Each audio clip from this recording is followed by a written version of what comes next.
Oh boy! I hope my microphone's working. I didn't test anything before streaming today. Hello! Yeah, that's right. You go into timeout.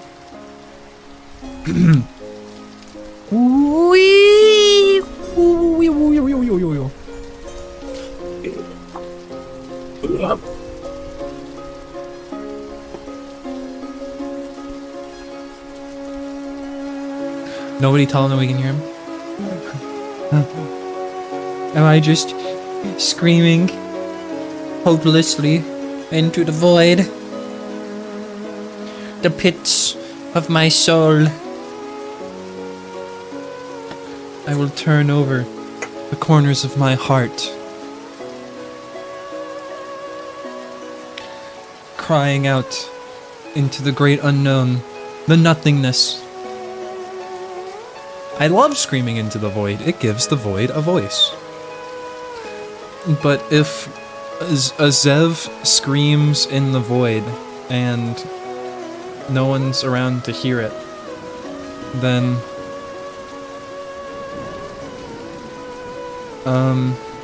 yeah. Talos is very excited today and it scares me. Good. You should be. It's funny, you know, it's just like, honestly, like depression and stuff has just really been like kicking my ass this past week. And like even sitting here tonight, I was like, you know, it's already 9:30. Usually whenever I end up starting kind of late, it kind of like, you know, it's usually always kind of a bit of a slow start. And like, will it really be worth it starting at like past 9:30 already? And like, you know, I was almost like trying to talk myself out of it. And I was like, nah, I'm just gonna do it. Because streaming is a good time. And literally, like, as soon as like my intro music started, I was like, oh yeah, it's showtime.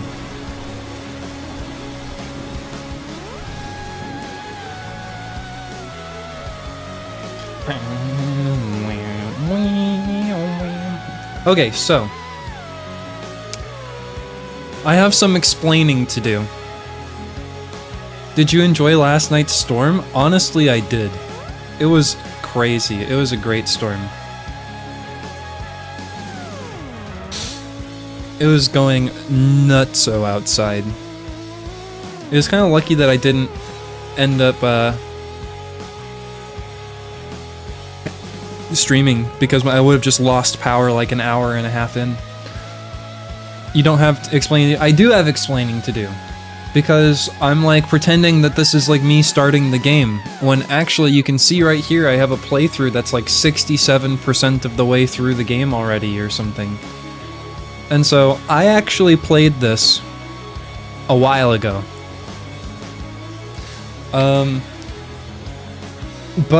And I had a great time with it. I was having a fantastic time playing this game.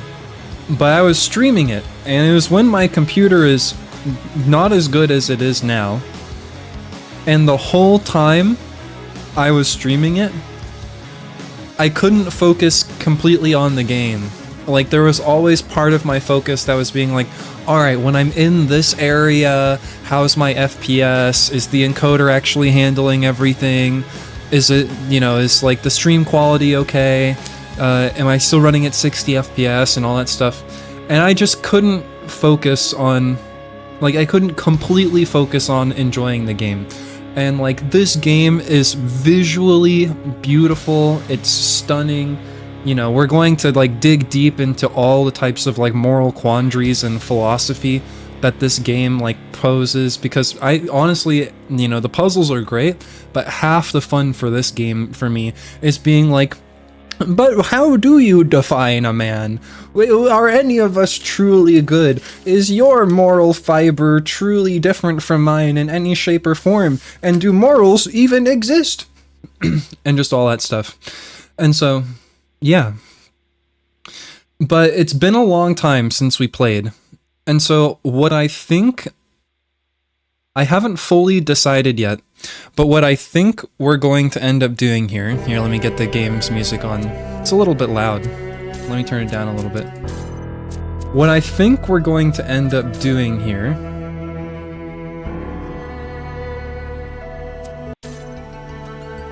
it's still kind of loud. Unlike that imposter Talos, I, evil Talos, would never start yapping this hard. I am known to yap. So what I think we're gonna end up doing here is I'm going to play the game and I'm going to decide either it's been long enough that I want to do all of the puzzles, secrets, and stars again, or we're just going to focus on playing through to get caught back up in the story to where this current save file was, going into the circular oasis, and then we were going to swap back over to this save file. I haven't decided yet if I just want to do basically like a story catch-up, or if I want to basically just do everything again. And it's not a question of like doing it for the sake of time or not, I just don't know if that's what I want to do yet.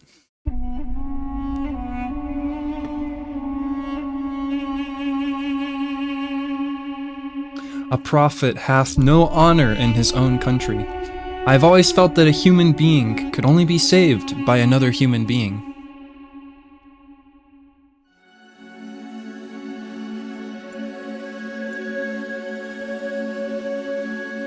Normal and story ketchup?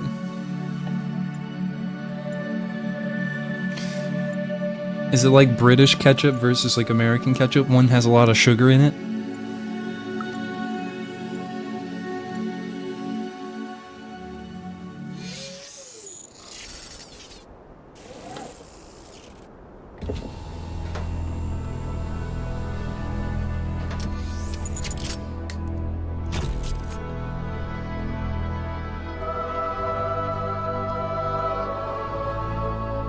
Behold, child, you are risen from the dust, and you walk in my garden. Hear now my voice, and know that I am your friend, and I am called Elohim.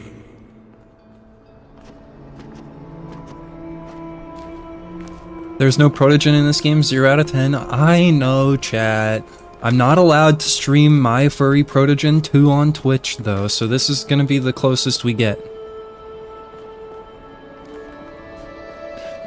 I decided to go once the round ended. Perfect. You're right on time. I yapped for like 10 minutes. That implies that you've played the first one. I mean, that probably implies that I've played both of them.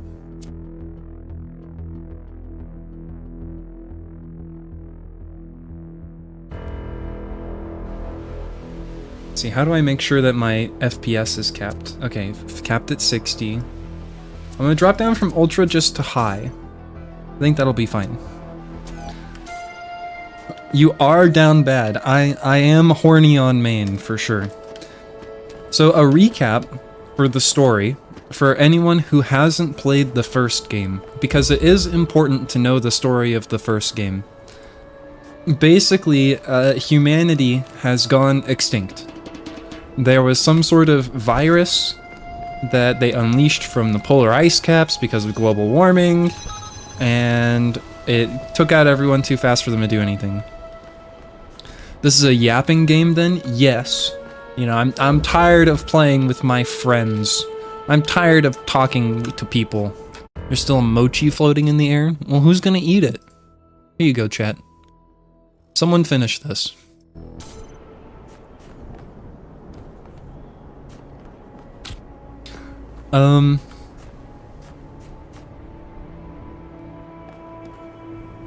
I'll be taking that one. You can have it, Kaiser. You can have it. But basically, humanity has perished. But in their last effort to, I don't know, preserve something, I guess?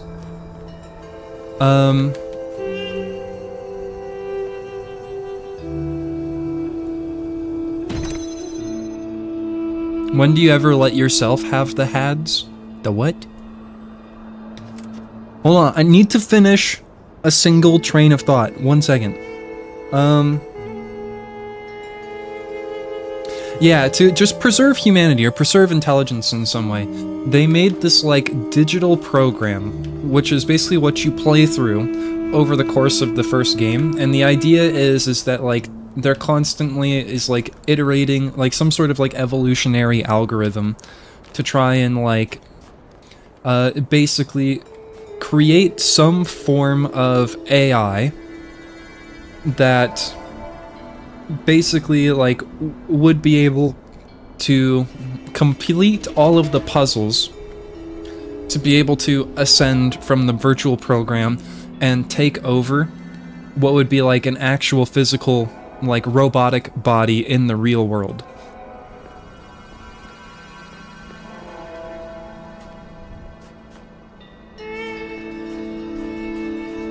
And so it you know, of course, there's more to it than just solving puzzles. But that was basically the idea. It's, you know, you were playing through basically like the version of the AI for like the Somna experiment. And by basically completing all of the puzzles, it like took your AI base along with a lot of different things from other AI that have kind of iterated throughout the runtime of the program, and compiled it onto a golden disk that would be used. This land is but a dream. You will stay here only for a little while. Soon you will awaken in a new world. But first, you must undertake the trials of initiation. They will help me prepare your vessel. Shut up, Dad. Do not be afraid of these dream figures and their messages. They are merely aspects of yourself, as am I, after a fashion. But yeah, basically, at the end of the Talos Principle 1, you ascend and become, you know, like an actual robot in the real world instead of a robot in a virtual program. And that's basically the story of the Talos Principle 1. But amongst the Talos Principle 1, you know, there's a lot of solving. Why does intelligence speak English? What? Because it was made by Americans. I don't know. It's a good question. I must forge the tools by which humanity will rebuild itself and transform the world into the Eden that it never was.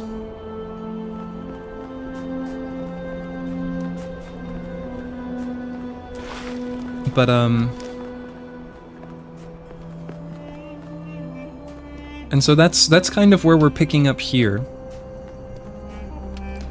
And so then just, you know, pay attention and keep your ears out for the story. You may linger in my garden for as long as you wish. The shapes you are collecting are not mere toys. They are symbols of the process by which our people were created. Shut up, Dad. I don't give a fuck about the process.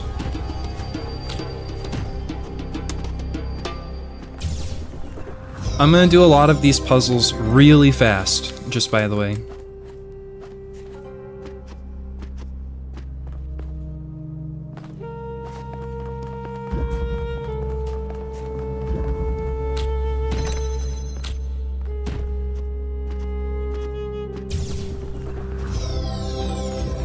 Well done, my child. Okay, but now these, I'm terrible at these. These Tetramino puzzles kick my ass. It's always like pure luck to me that I end up being able to do them.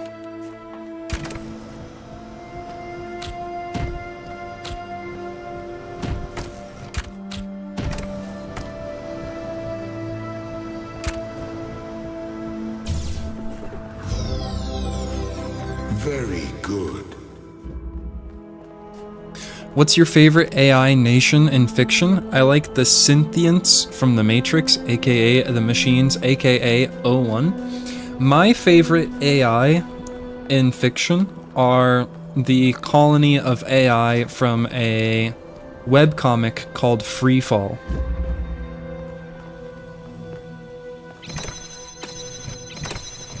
Freefall is amazing.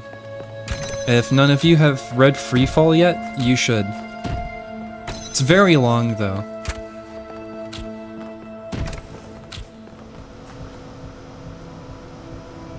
You just started it? I'm so jealous of you, honestly.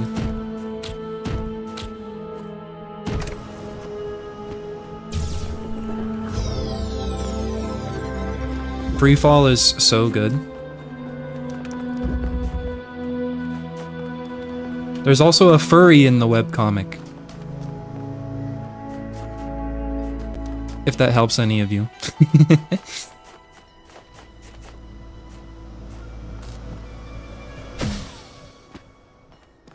Hold on, a furry? What's it called again? Freefall. It's actually the one that I sent to you, Kaiser.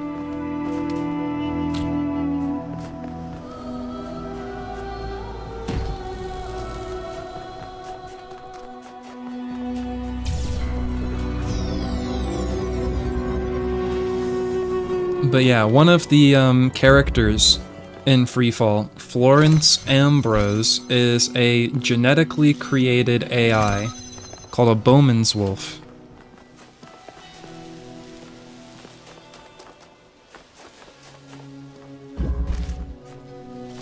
But yeah, so this is like, you know, this is definitely a yap maxing kind of game. Like, this is the end-all be-all stream to, like, talk to me. You know, because, like, I'm just gonna be doing puzzles and we're just gonna be, like, reading stuff. We're gonna be chilling so hard.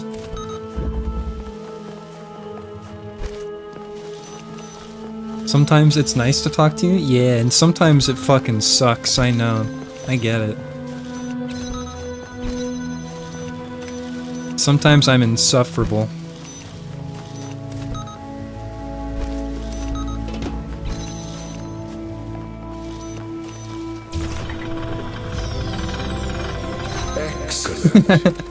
Don't be putting words in my mouth. I'm sorry. I apologize. I shouldn't do that. These are the red ones.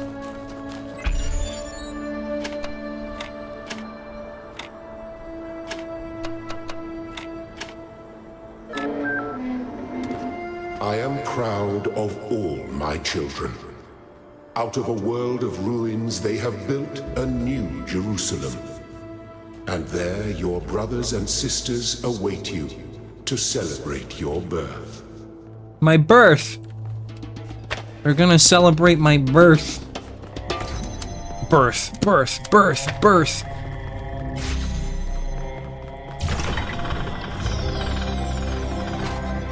It's gonna be my birthday, chat.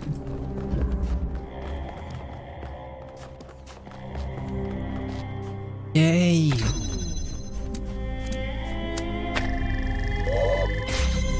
Woo.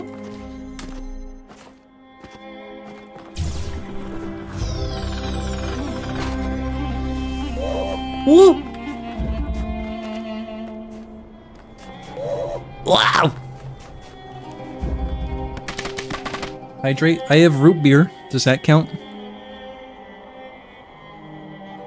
Or do I have to go get water?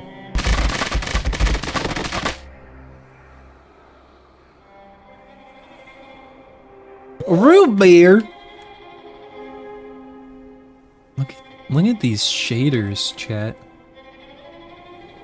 You know, this is actually a flat texture, and it's just like shaders that make them appear to have depth.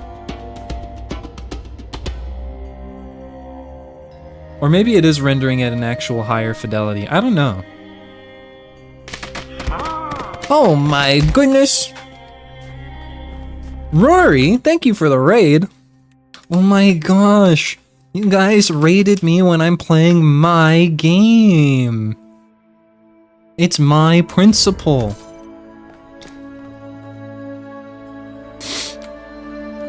Rory raid, welcome.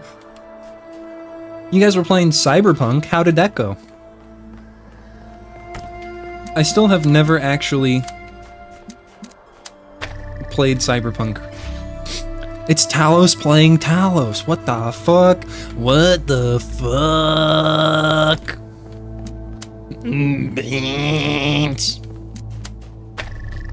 There's another laser in here. Aha. I don't know if you like shooters, but Cyberpunk's a very story-heavy one. You know, I always kind of, in my head, I pictured Cyberpunk as being like, almost like another looter shooter. But, I don't know, maybe that's incorrect. From just how I've been hearing people kind of talk about it.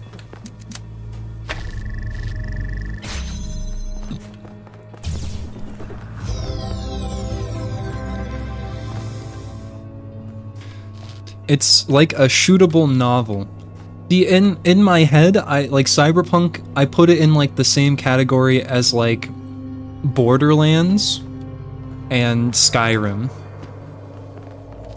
But I guess that's wrong.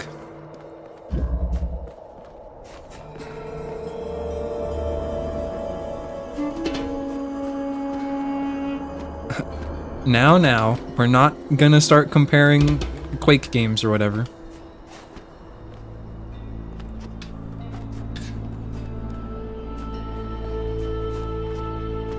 It's a bit more cerebral than Skyrim. Okay. Well, speaking, I'll definitely keep that in mind. I have, you know, a list 12 million miles long of things that I already want to do. Evan the Newbie, thank you for the follow. Welcome to the Argonauts. But yeah, I'm super excited to be back playing this game. I've actually played a bunch of this game already. And, you know, it's basically like my computer basically wasn't good enough the first time that I was streaming this, and I spent too much time worrying about if I was dropping frames or not to be able to fully enjoy the game, even though I got like 67% of the way through the game progression-wise. And I finally just like, I don't know, it stressed me out too much. Like, I feel like I couldn't do it justice. And so, but now I've upgraded my computer, and we are looking smooth. And we're just in the introduction to the game now. And so, there's definitely going to be spoilers in this game. This is going to be a spoiler-heavy experience. But, you know, if you're not into, you know, super philosophical puzzle games, then, you know, it's going to be... You probably might not be super interested in playing this yourself. You must have had a clunker? You don't understand. This is Talos Principle 2.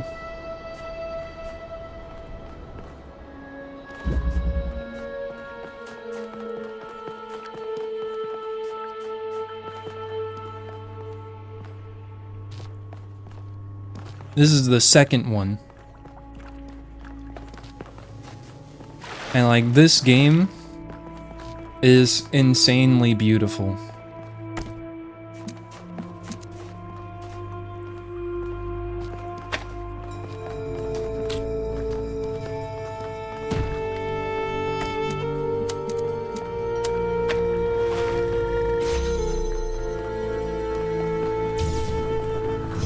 Talos Principle 2, the second, 2 I have out of finished 2. preparing your vessel.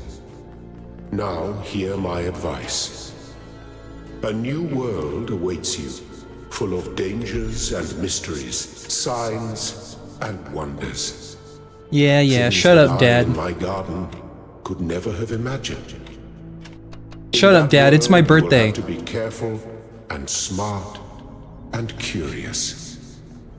But above all else, you will have to be human. Have you played Talos Principle 1? Or have you played Talos Principle 2?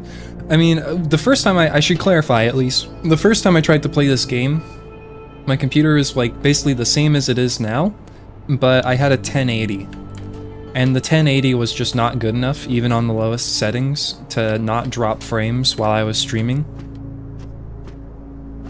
Step into the light, child. Hold on, Dad, I'm talking to Twitch chat.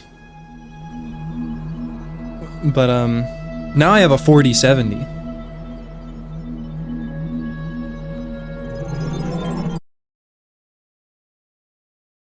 I struggle with puzzles, sadly. Kaiser, if you want a hard puzzle game, then I would try anything by Zachtronics Industries, or... You're awake. Welcome to the world of the living. Here, I'll shut up for like half a second. I'm alive! Indeed you are. And I'm glad to see you're so enthusiastic about existence. But I suspect you're also more than a little confused. Don't worry, everyone is confused at first. You see, we all start out without a full knowledge of our own history, so we have the freedom to form our own opinions. I could really use some pointers, I guess. Of course. You want the short version or the long version? Good night, Rory. Thank you again for the follow, or the raid, whatever you did. What did you do to me? Yeah, give me the... I want to know everything in excruciating amounts of detail.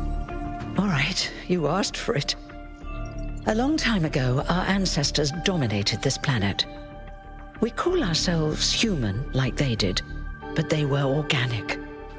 They built an advanced technological civilization.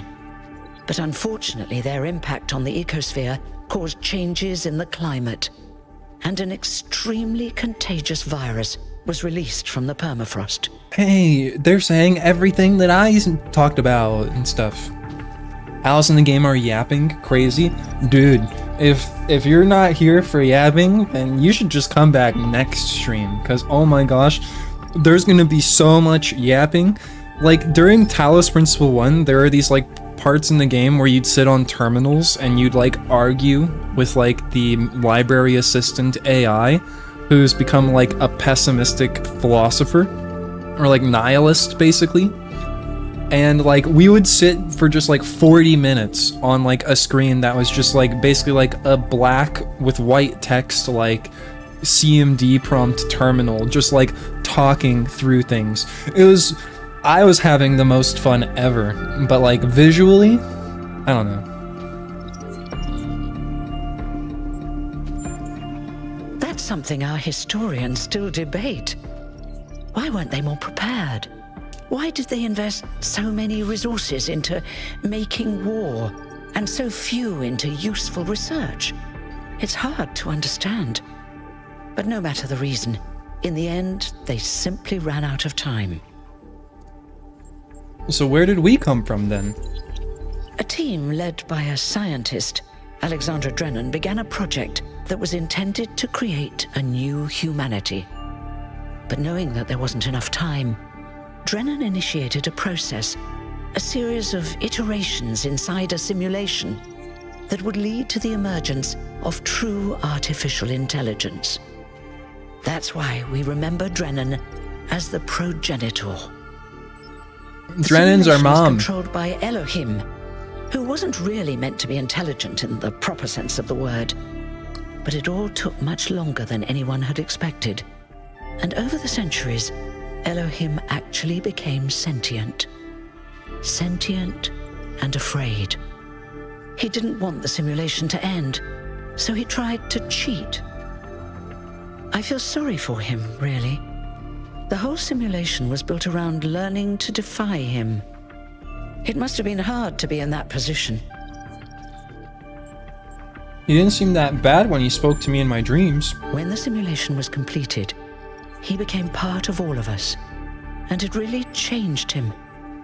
It freed him, I think. You'll always hear him in sleep mode, taking care of you. That's what he is, after all. A caretaker. Was there anyone else in the simulation? Yes, there was Milton, the intelligence in charge of the archive, a project initiated by Arkady Chernyshevsky, which was meant to collect all of humankind's knowledge. His story is a lot like Elohim's, but Milton became the ultimate cynic. They say he's part of us too, in some way. Milton's the one that you would argue with on the terminals. And the simulation created us? Long after our ancestors died out, the first new human was born. We call her the Founder, although the name she took was Athena. She then woke up Cornelius and Eustathius. Together, using the tools left behind by the progenitors' team, they created 10 more humans.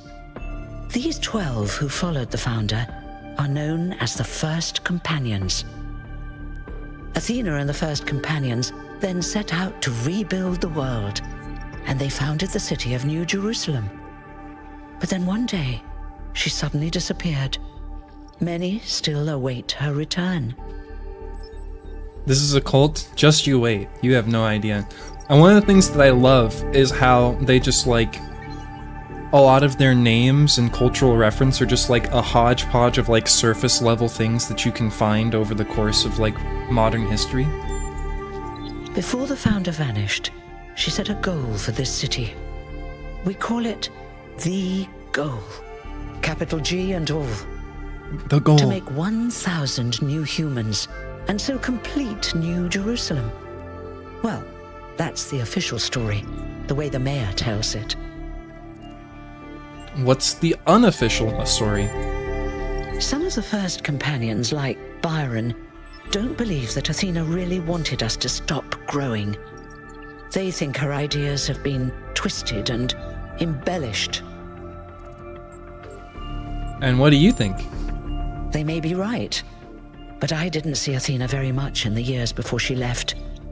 Maybe actually leaving the simulation and seeing the destruction left behind by our ancestors changed her mind. Thank you. That was pretty exhaustive. You're welcome. If you have any more questions, feel free to ask them. When you're done, head outside. They're waiting for you. Your birth is quite the event. Hold on. Am I immortal? You won't age like our ancestors did, but of course, there is always some wear and tear. You should probably schedule a checkup every decade or so. Oh, and be a bit careful with water. You won't die if it rains or anything, but we're running low on insulation material. I wouldn't go swimming if I were you. The more I learn and think about this, the more it seems like a dystopia to a real human. Yeah. Well, I mean, I think in the literal sense that it is a dystopia. You know, in the sense that it's like post-fall of human civilization. And it's kind of like trying to build something nice from that. But just you wait, because nothing in this game is straightforward. And they don't really give you any answers. You know, it's all just like things that you have to try and answer for yourself, in a sense. Will there be more new humans after me? You've only just been born, and already you step right into a major controversy. Controversy? The goal, as most people understand it, was fulfilled the moment you were born. Now New Jerusalem is complete, and we can live in balance, without damaging the world like our ancestors did. That's the orthodox view, I suppose, but there are many who disagree. You'll have to figure out where you stand for yourself. Tell me about yourself. Me? Well, as you can tell by my number, I'm quite old. I wasn't one of the First Companions, but I did know Athena personally. She and Cornelius taught me a lot. Although I suppose I've made a few improvements here and there since those days. We didn't have a lot to work with in the beginning. What will you do now that your job is obsolete? I haven't really thought about it. This is all I've done for the last few centuries, and I like doing it. I guess for now I'll just take a break and we'll see what happens. All right. Oh, one more it. thing. Like all citizens of New Jerusalem, you have access to the interface, which you can use to read the news, chat to your fellow citizens, and so on.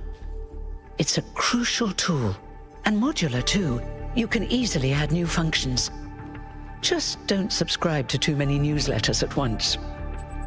Religious robots is an idea. I think whenever, you know, there's sort of games or narratives like this, it's best not to ask the question of like if it's possible to really have actual true artificial intelligence, but better just to ask yourself, if true artificial intelligence did exist in this scenario, well, what would they do? And so, you know, these things are programmed to be like humans, but they've never met a human. All they have access to is basically all of modern history as it can be found on the internet and archives of books. And so what kind of, you know, ideas would they develop? Yeah, the internet. Did they find 4chan? You know? I mean, I can't think of any reason why Arkady would leave anything out. Who is he to, you know, determine what the future of humanity should and shouldn't know?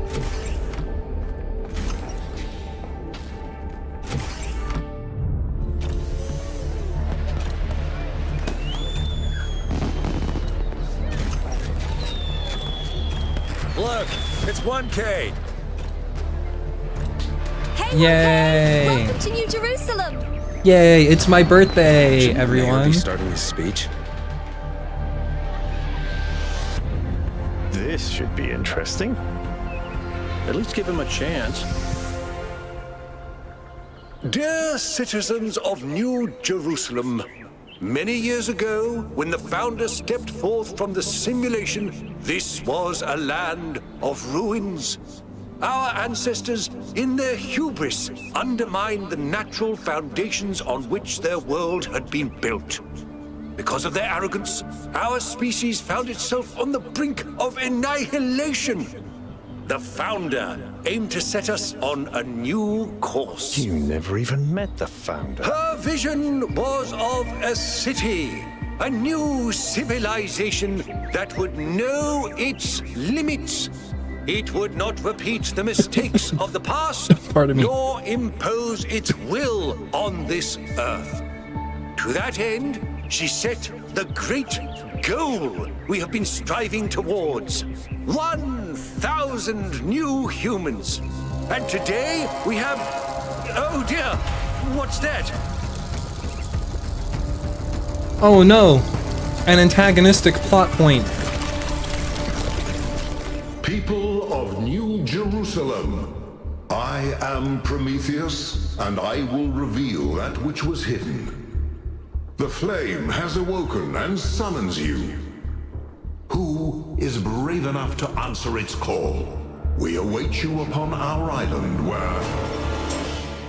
Curse you, Pandora. You will not chain me again.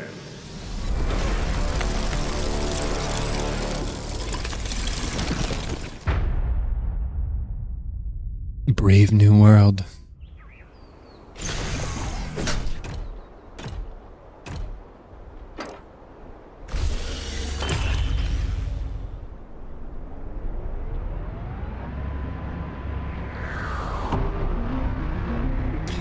I told you we should have investigated those energy I'm so readings. excited. And I told him there's something up with those structures. The mayor's just being cautious. This isn't caution, it's stagnation. Exploration? Too dangerous. Expansion? Too dangerous.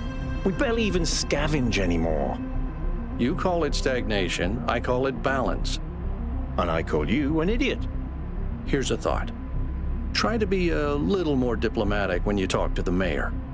See what I'm working with here, 1K? I'm gonna need a fresh pair of eyes on this expedition.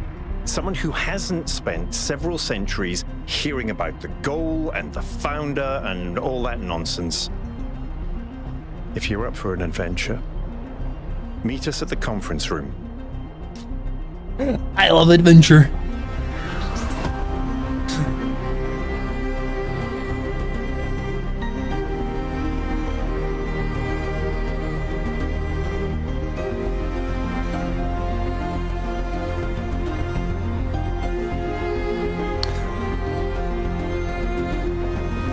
Call me crazy, but I don't trust the guy named Alcatraz. Why not?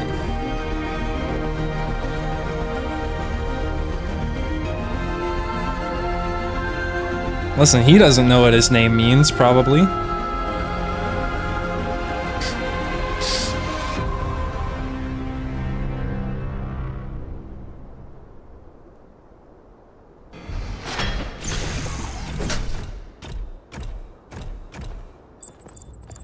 Now what about Josephus? Would you trust a Josephus? Scale of 1 to 10. Alright, Kaiser, we're gonna play a game. You're gonna rate every single person in this city on a scale from 1 to 10. How do you rate Josephus?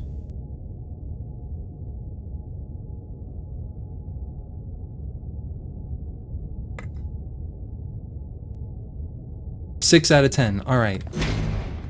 What's broken now?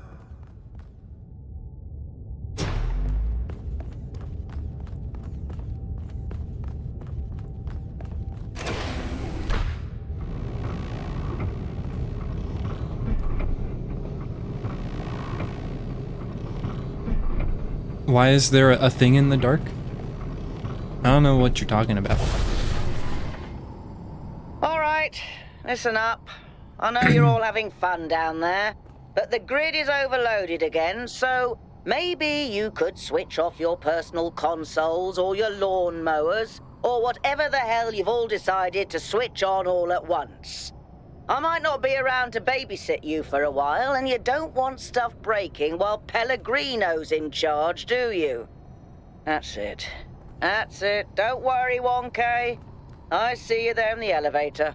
I'll have you moving again in a jiffy. Great way to start life in the city, huh? Melville's my favorite. What the hell is a jiffy? These bloody language libraries. I must leave and do the sleepy things, because adult jobs suck. Love you all, full bromo. I love you too. In a completely homosexual yet parasocial way.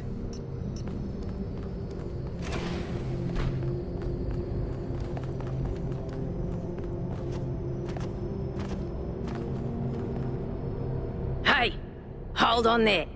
You're the newbie, aren't ya? Number 1000. I figured the dam would go dry before we reach the goal. I have a question. How does it feel to you to be born with a randomized psyche into a society of autonomous thinking machines which so much resemble their long-extinct ancestors, they've decided it's best that you're the last one ever made? Okay, but have you acknowledged the fact that Doge is also number 666? And they've got the edgy coloration, and that they're asking us psychological questions about how it feels to be born against our choice?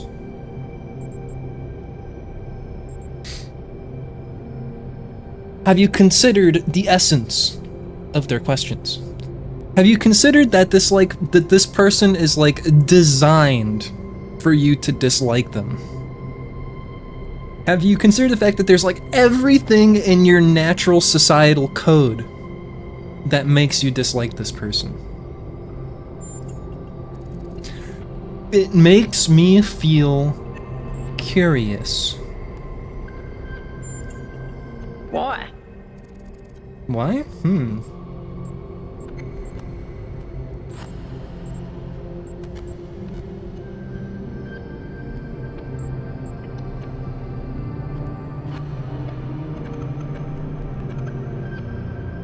My first thought was smash until I saw their name. Alright, well then why are you giving them a 1?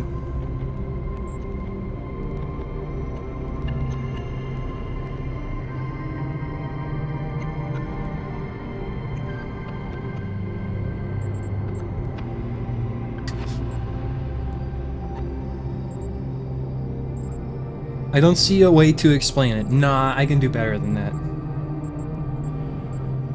I'm the Last of Us. I'm sure I'm gonna be special somehow. No, not necessarily. I mean, I am, because, we're all special. But I feel like this statement predicates the fact that somehow all the other 999 people aren't special. Because all things considered, I'm lucky to be here to see this at all. That's true.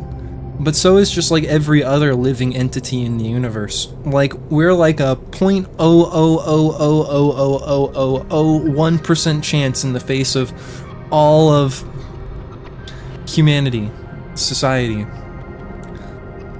Hi, horse sniffer. My horses. Brrr. Those are what noises horses make, right? Look around! It's a robot city! What's not to like? Come on. So, the algorithm assigned you the optimism trait. If It did. only we could all be so lucky. It did. Now, I am an optimist. this meeting isn't strictly happenstance. I have some friends. The kind of people who like to know what's going on with other people. You gotta They hold them think back, you can Kaiser. help each other out. My horses are dependent on you. I'm curious. What exactly did you say? I have some friends. They're the kind of people who like to know what's going on with other people. Oh, so they gossip. Alright, whatever. Lead me to your people. You know how to use the interface, right? I'll talk to my friends and see if I can't play matchmaker. And before you go, a word of advice. Not everything around here is how it appears. Why, you're saying that there's more to this place than meets the eye? That maybe some of these robots are in disguise? Hi, Henri. You know, I had a feeling and like a hope that maybe I would see you tonight. Because I know you also love these games. Join us at the table.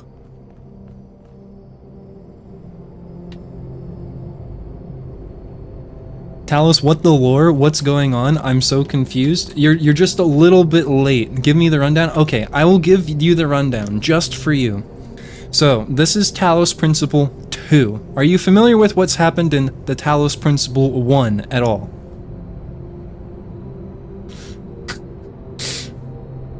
Listen, you don't have to write my chat members.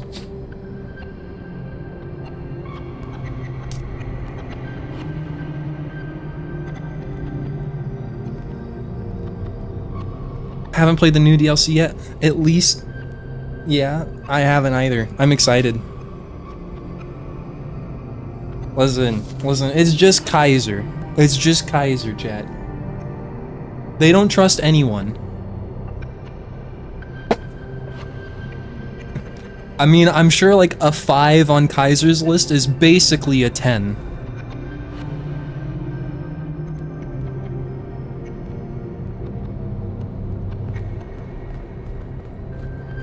Okay, so basically, the Talos Principle 1, you were playing as like, I don't know them, but a 10 out of 10. Henri's pretty great. Hold on. I need to show you all something really quick.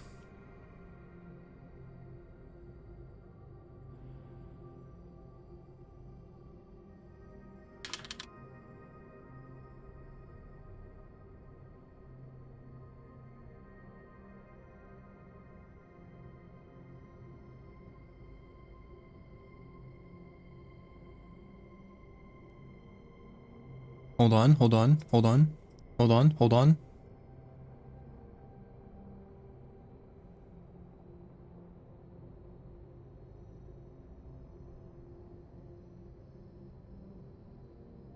on, wait for it, hold on.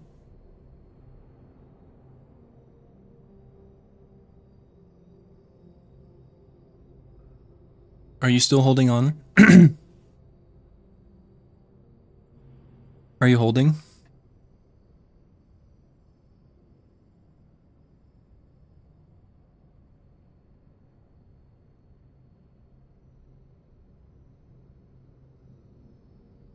Listen, I can't get it quite to pop up in the way that I want it to. But either way.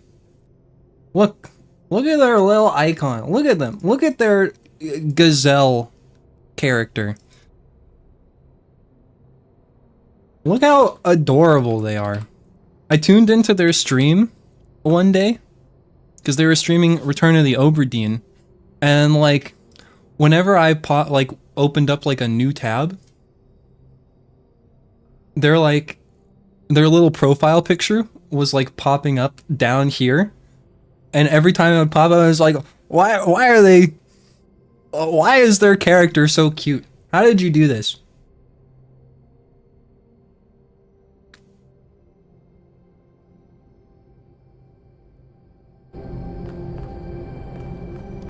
But yeah.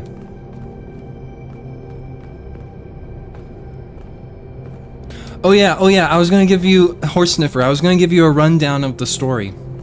So, in the Talos Principle 1, God, we're never gonna get anywhere playing this game, are we? In the Talos Principle 1, you play as basically like an AI that's going through a program where it's like, sort of like an evolutionary algorithm thing, where you're basically like, the program is over the centuries and over the time trying to reach the point where it basically has like true artificial intelligence. And by completing all of the puzzles in the game and like arguing with the AI and doing all that stuff, it's supposed to basically show that you've developed like true intelligence. And then when you beat the first game, your like program and coding and like the history of the program and the history of the evolutionary algorithm and all that stuff gets uploaded into these like new robotic bodies. Ooh. Where basically like you become the new humanity. And that's sort of what's just going on here. Today is our birthday. We were just born as a new robotic, like, human or whatever, a new person. I feel weird calling them humans, but I'm happy to call them people. You were just born as like the 1000th person after the simulation, and you mark the end of like the goal, which is basically like after they would make 1,000 people, they would stop making new people. And then there was like a meeting, and like Prometheus was there, and now we're like calling into question like our divine beliefs and all that stuff, and blah blah blah. Saying, I told you something would happen sooner or later, and you didn't listen to me. And here we are. If we could focus on the issue at hand. The issue at hand is not this one thing, but this entire attitude that's taken hold. The world doesn't cease to exist when you stick your head in the sand, Herman. Or under a dome, as it were. Let's not get sidetracked. We're here to solve this puzzle, not to discuss philosophy. I'm here to discuss philosophy.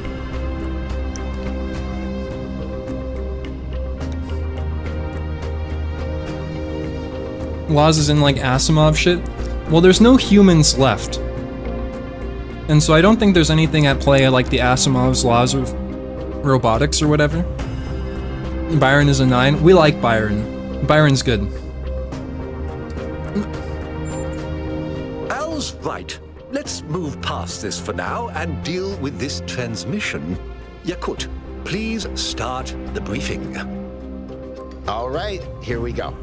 Nice to meet you, by the way, 1K. We first became aware of the site designated TTP-2 during a scouting expedition about 6 months ago.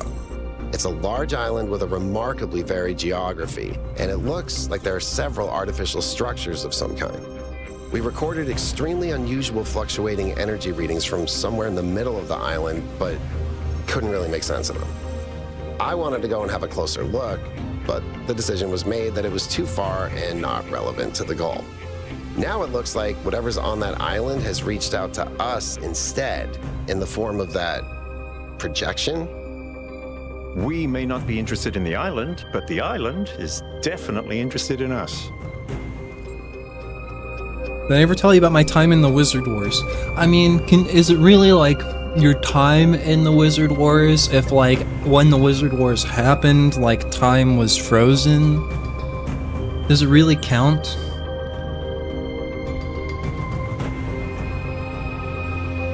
Sounds like a mystery worth investigating. I don't share your enthusiasm for the unexpected, but Byron has been requesting an expedition for some time now, and at this point I'm forced to agree that it's necessary. I agree. Then it's settled. The expedition is approved. Byron, you will be in charge. Al will be your second in command to ensure a balanced approach. You'll take Melville and Yakut as you requested, and if 1K wants to join you, that's fine by me.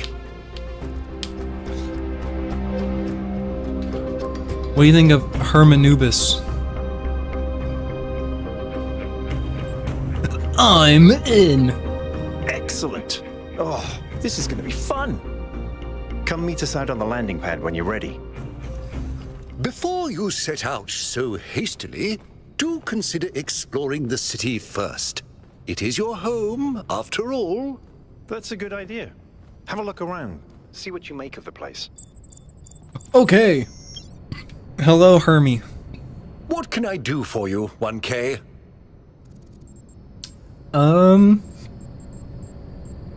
How did you decide to become involved in politics? It was a time of great uncertainty. The founder had left us, and our society was at a crossroads. History teaches us that during such times, terrible passions may seize the people. Madness, anger, revolution, civil war. Our fragile city could not afford such things. That is why the founder gave us the goal, a path to equilibrium, not only for the planet, but for ourselves. I merely picked up where she left off. The gold. What's your vision for the future? I believe we can exist quietly, happily, without imposing ourselves on this world, finding meaning within ourselves and in the natural miracles that surround us. You know, I think it's so funny to get, to me, how it's almost as though, these robots, play with cliches to some extent.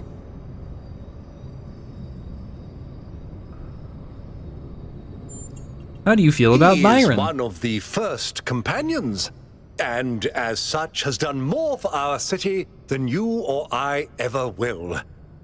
I simply wish he could be more reasonable. Okay. It's Goodbye. always a pleasure to speak to a citizen. Hello, Jeremy. Alright, chat. Hello, 1K. Jeremy, hot or this not? expedition is taking a lot of our resources. 1 to 10. I'm really not sure it's a good idea. But what's done is done. So I have a lot of work to get on with. 10 out of 10. What do you do around here, Jeremy? All the things no one else wants to do. Polling the citizenry, implementing new policies, recording decisions, fielding questions people could answer elsewhere. Oh, you're like the secretary. What do you want? For our people to be happy with what we have. Some of us may have an adventurous spirit, but that can never be sated. What matters to me is having my loved ones around me, safe and secure. I mean, that's kind of like the difference between equality and equity, don't you think, Jeremy? If some people have an adventurous spirit and some people don't, then it may be unequal to expect them all to be happy with what they have, but it would be equitable to give everyone the resources that they need to pursue what makes them happy. Huh? Don't you think, Jeremiah? I'm the mayor's chief aide. What do you make of recent events? Our goal as custodians of New Jerusalem is survival and stability. Our ancestors proved human civilization is precarious. This apparition in the sky, and now your expedition to its supposed source, these are more precarious than stable. I don't like it. What do you think of me? You represent the completion of the goal. I'm proud of what we've achieved, and the restraint we show in not pushing ourselves further. Well, I mean, I was just born. It's not that we won't push ourselves further, we just haven't yet, okay?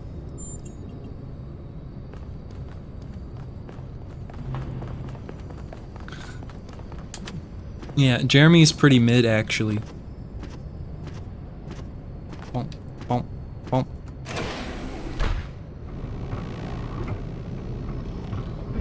Attention all citizens. Due to the new power management and distribution plan, there will be scheduled outages on Jameson Avenue and Rakovsky Plaza. The Gehenna Memorial Pavilion will remain closed for the time being. Ooh. Thank you, and may the Founder be with you.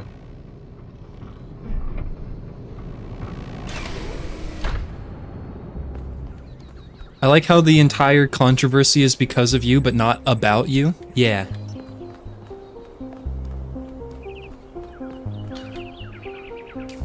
Hello, 1K. Welcome to New Jerusalem. I know you've just had a big moment with the apparition at the dam and all that, but can I have a second of your time? Can I have, like, a second of your time? Yeah. I'm collecting signatures to call for a public referendum on the city's energy crisis. He said referendum. What's the problem?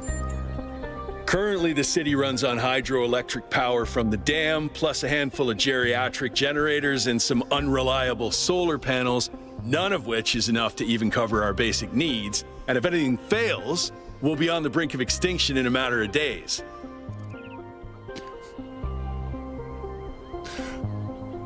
I don't know, like, honestly, like, BioShock Infinite loved that game, but it was so on the nose at the same time. Like, I love how, like, gray everything is in this game. Like, where, you know, it's impossible to pick sides. Hi, Toxie. What do you propose? We need to investigate new sources of reliable baseline power. We need to invest time and resources into functional, real-world solutions that serve human needs. I mean, 6 out of 10's pretty high compared to everyone else.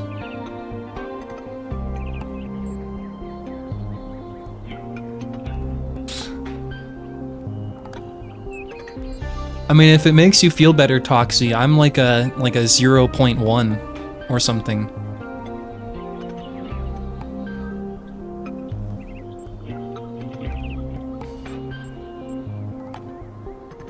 Guess I'll just go. No, don't go. Listen, I'll time him out if it makes you happy.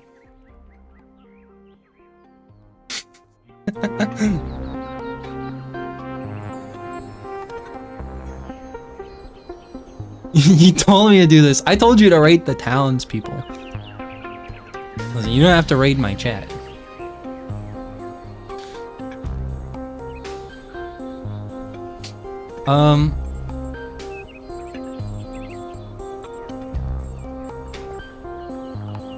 Why a referendum and not an election? Oh, an election would be good too, but I believe that we need more direct democratic control over the affairs of the city.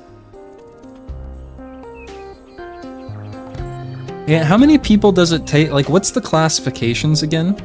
Like, how many people before, like, it goes from, like, village to town to city and all that stuff?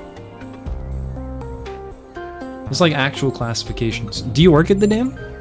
No, I help run the public transit system, but I witness the impact of the city's power problems every day. We can't just wish them away. What do you make of Prometheus? Byron's been advocating exploring that island for some time, and obviously he's right. Something very strange is going on there, and it's gonna start affecting us. Tell me more about Byron. In all honesty, I think Byron is the smartest, most visionary person What in is this it? city. I mean, it's pretty self-explanatory. And I don't understand why he won't run for mayor. All right, I'll Thanks, sign. 1K. I don't know if this petition will really accomplish anything by itself, but at this point, I'm willing to try anything.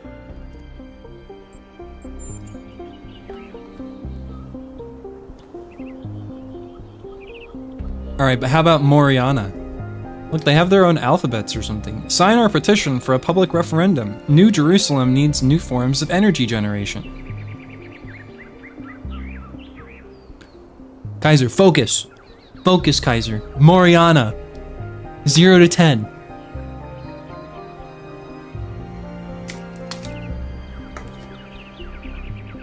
The people need to know.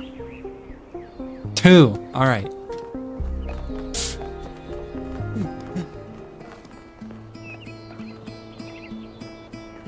Damn, Jan.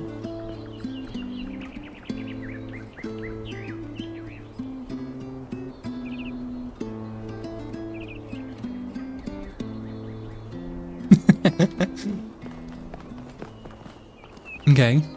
What about Strahinja?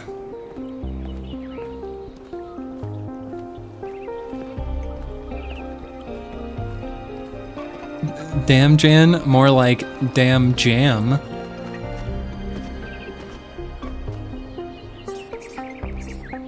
Alexander Drennan Memorial, Tablets of the Founder, Milton's Rest, Museum of the Simulation, Gehenna Memorial Pavilion, Friends of New Jerusalem Gazebo. I like myself a good gazebo. Happy completion day.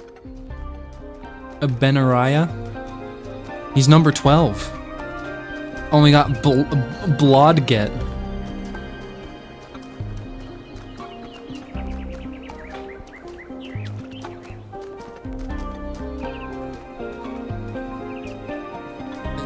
Gay lovers, you gotta love that for them. Honestly. Hey, 1K. Zernov.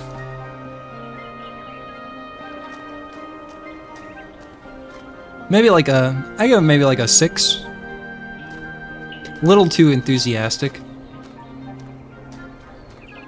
Venable. These guys like are almost the same.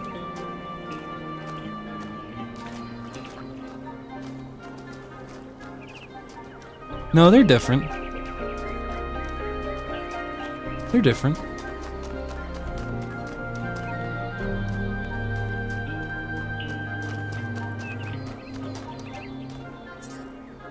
Be humble. Recognize the limits. We are not above nature. Boo! I mean, look at this big, stupid mega structure. Hi, 1K. Calliope. Are you secretly a VTuber? Does your model have pink hair? Are you part of HoloLive?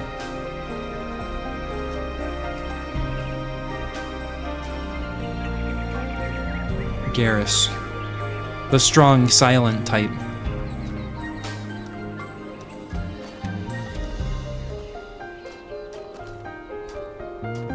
Why are you walking like that? Atoll. Hello, 1K. Nice to meet you. What brings you to Milton's Rest?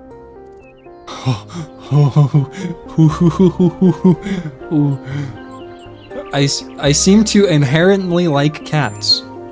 It's funny how common that trait is. At first, I thought it might have been an error in the simulation, but it looks like it was the same for our ancestors. Can you believe that there used to be hundreds of millions of cats on the planet? And people used to make videos of them and share them with the rest of humanity? Must have been incredible. I wonder if they appreciated how good they had it. Tell me about this place. Well, this is the spot where the founder buried her first cat, Milton. She found Milton just after she woke up, and he lived with her and the first companions for almost 20 years. They say she was heartbroken when he died and swore that one day she would find the means to extend the lifespans of biological organisms. Is that possible? Probably, but we haven't really tried. It's not really considered part of the goal, you know. Oh, so if it's not the goal, our cats then still die pretty quickly. You're not allowed to You do fall in it? love with them, they become a part of your life, and then they're gone. That's why we built this place, to remember them. Aw, man, this is the hard part. We should extend their lives, seems cruel not to, or death is natural, we should accept it.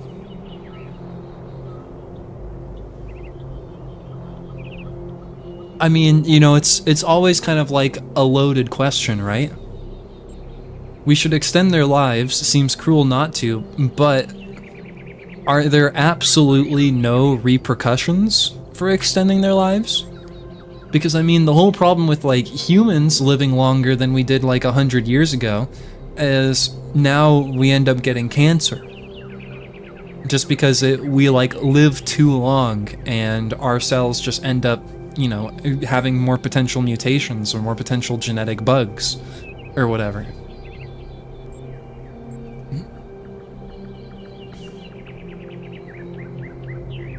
For us, death is inevitable? Yeah, and so it would be for cats, too.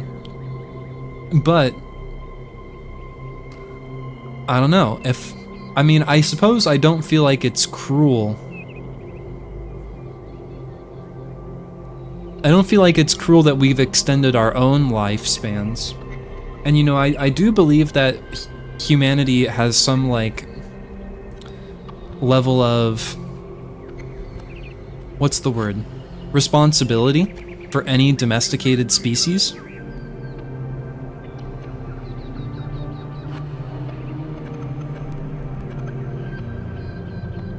Where it's, you know, it's like...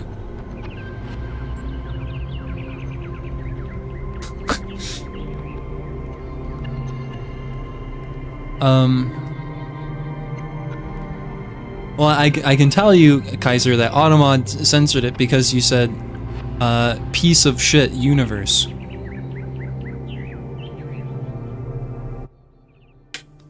Which, you know, even if in context, it's fine. But yeah.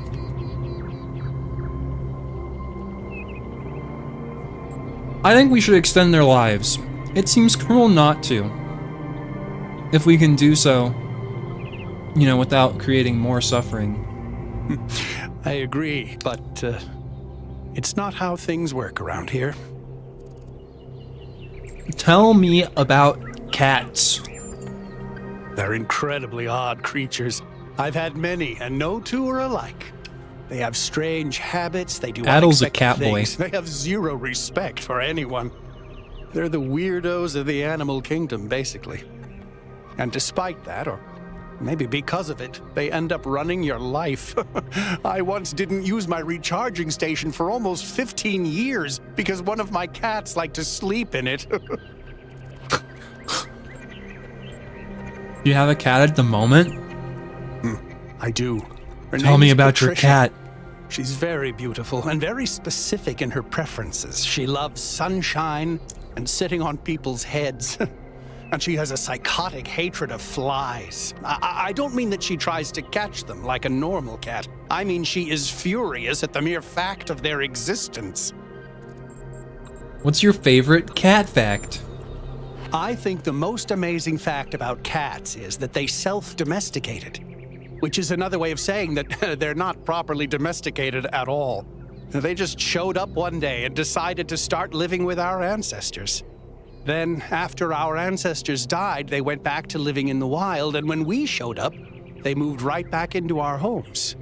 Dogs, meanwhile, turned back into wolves. They needed to change to survive. Cats just are. Is that true?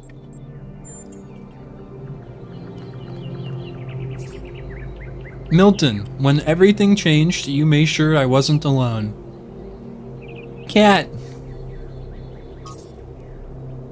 Dean, the nicest cat. Perhaps the only nice cat. Carlito, we did everything we could to save you. I hope there's an afterlife for cats. Carlito. Castiel, half angel, half demon. All perfect. Supernatural fans, SMH. Dom Dom. Truly a special creature. So glad I saved you. Gru Gru, a powerful cat and a good friend. I miss you. I'm sorry I couldn't find you again.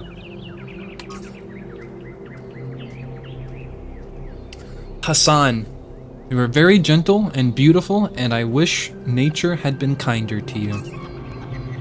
The little man. I wish I could have protected you. Why are these all so sad? The old lady.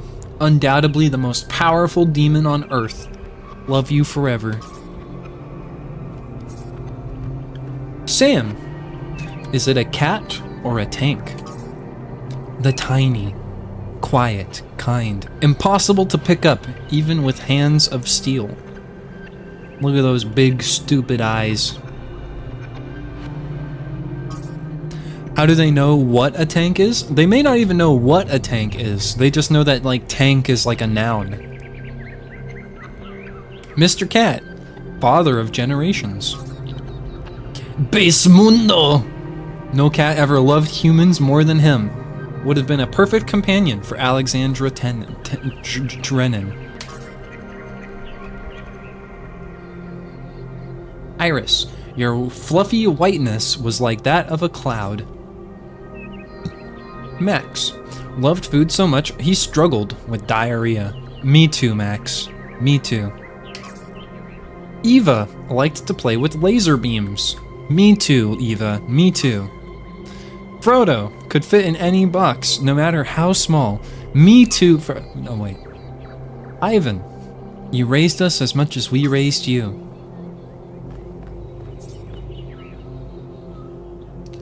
Misha, the blackest cat, the devil's cat.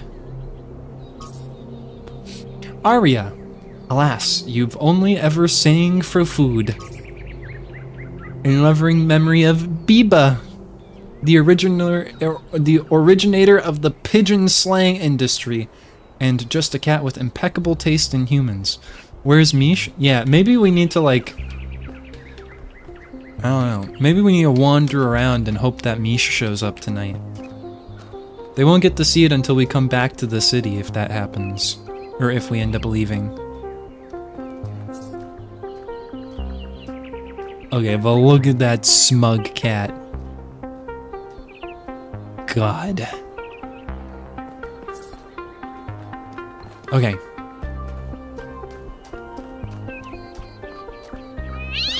Cat!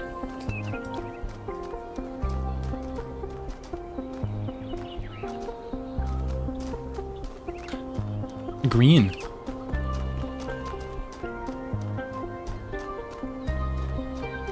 Oh yeah, I remember this person. Helga's Digital Wellbeing and Spiritual Tuning Emporium. You're number 101, Helga? You've been doing this for this long? Hello, new one. Are you browsing or buying? I don't see any stock. What kind of shop is this? The kind that trades in hopes and dreams. Yours for the right price. Hopes and dreams, you say? Desires?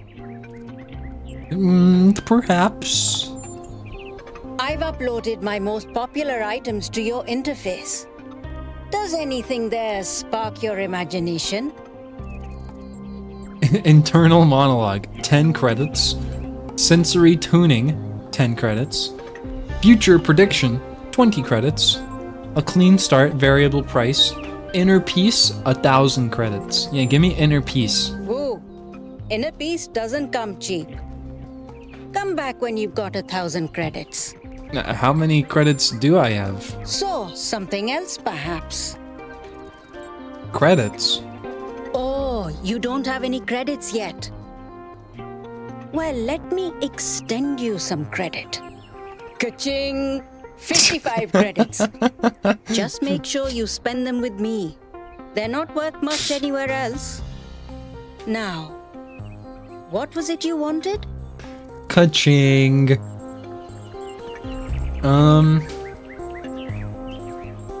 Sensory tuning. A very popular choice. Enhanced sensory perception lets you distinguish sounds, shapes, and colors at greater distance. It's 10 credits. Sure. Okay, I'm updating your settings now. And hey presto, superhuman senses. Does the air taste fresher? Do you hear the birds chirping outside the door? And beyond that, the river bubbling through the dam. I can practically smell the water and taste the birds. Okay, Few. I'll let you into a secret. You and I don't have fleshy appendages like our ancestors. What we can sense is mostly a function of where we direct our attention.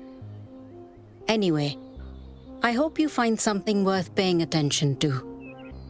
So, something else So you lied perhaps? to me? Give me what's my internal That one monologue? comes with the following disclaimer. Internal monologue was discontinued as a default feature in new builds. Constant self-commentary is not recommended for all customers. But I can switch yours on for 10 credits if you're sure you want it. Hell yeah. I'm in. As you wish. I'm uploading the new settings now. Do you hear anything? Why is she staring at me? I don't hear anything. Not sure this is working. Wait, no. This is new. I didn't used to think in words like this. It's like there's this little translator turning all my thoughts into some kind of ongoing narrative. It's kind of relentless. How do you make it stop? Do I just not think? I'll try that.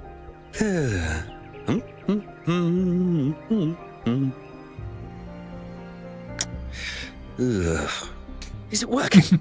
No! Still describing everything in words. This is starting to be... You must be head a bit empty. overwhelming, isn't it? I turned mine off long ago, but some of the older folk learned to live with it.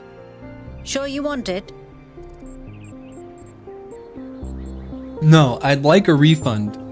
That's going to be a little awkward. Because we couldn't pull that thing out of you without taking half of you with it. It'll mostly run in the background. Just don't think about it too hard. Wait, is this internal monologue me? Or some kind of virus? Am I a life form which learned to describe itself? Or a parasite which survives by providing a narrative service to its host?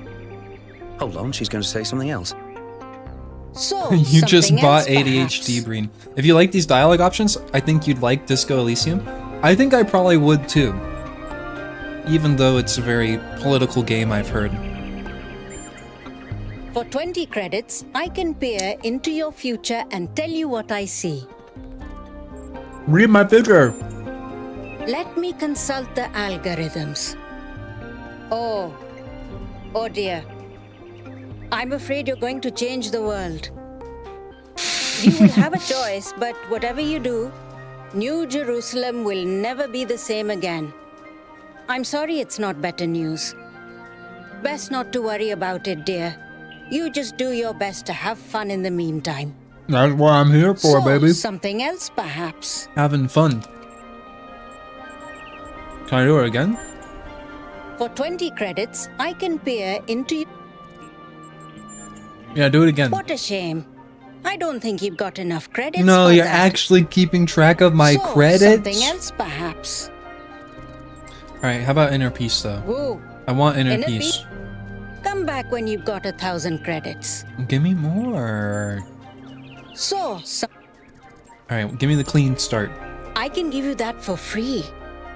My darling, you've been alive all of 5 minutes. This is your Actually, clean I've start. already been Be live who you for want to be. an hour, Enjoy 31 yourself. minutes, and 53 So, seconds. something else, perhaps. I'm just so good at talking that we haven't gotten anywhere at all. Before you go, do you have a moment to participate in some customer feedback? Sure. Are you satisfied with what I've given you? Can I say, instead of saying, no, all you're selling is words, can I say, yes, all you're selling is words? Hi, Silver. Welcome for the lurk. We're yap maxing tonight, and this is a yap maxer stream.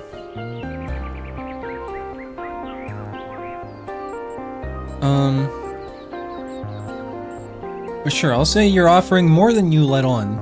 Even if you've not technically given me anything, you've entertained me, so that's worth something. Yes. You understand.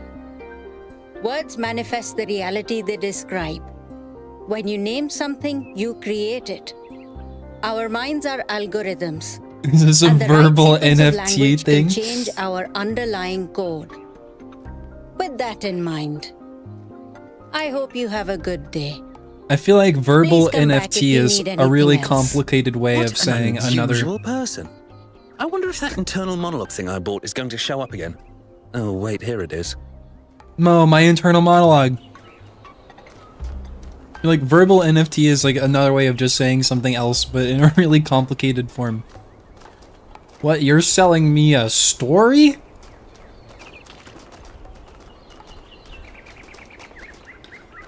Hello, Shuler. Oh wow, it's you. You're 1K. That's the right. Incarnation of the goal. It's me. Man, this is exciting. This is more exciting than I thought it would be. How are you? What does it feel like? Do you know where the founder is? Do you know who Prometheus is? Can you tell me what to do with my life? Whoa. Hold on. One question at a time. Sorry, it's just such an honor to meet you, you know? Hey, can I have your digital signature? I have the Mayor, Rand, Linux, Kaneda, and all of the first companions. Except Yemo and Sarabai, of course. I'm just a normal citizen.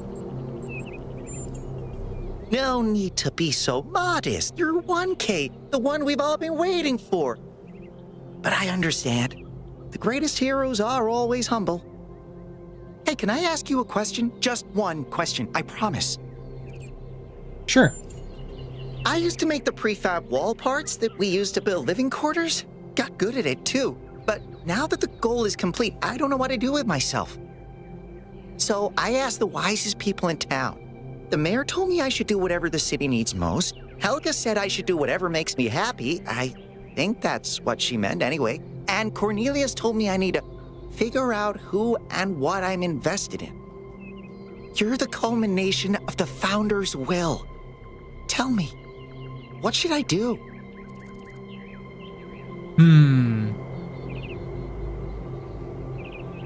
I was like literally just born. I'm the last person who should be offering advice.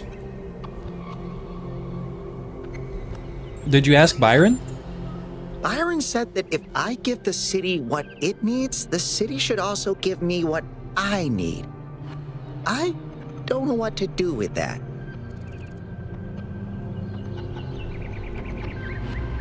See, what you're wanting is a concrete answer.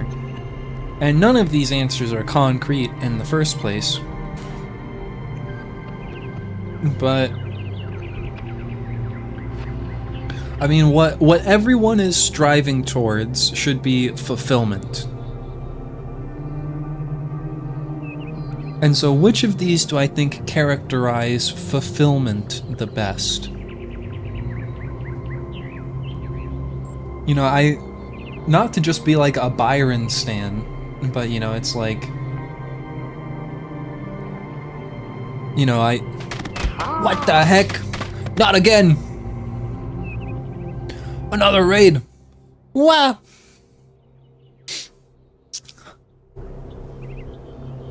Hi everybody. Ooh, let me do my job. Here it goes. Here's the shout out. How was it? How was the SCP? How high are you? I mean, hi, how are you?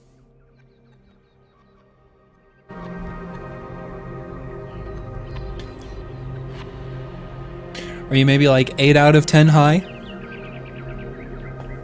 Are you so high that you can't answer my question?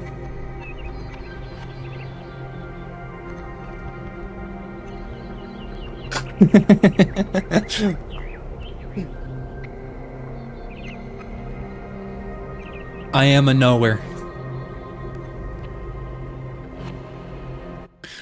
Are you ready to expand your mind? Because this is a yap-maxing philosophy stream type of game. I'm not high, but I could be if you wanted. I mean, that's totally up to you. It's not about what I want. You definitely should never be getting high because I want you to. Expand.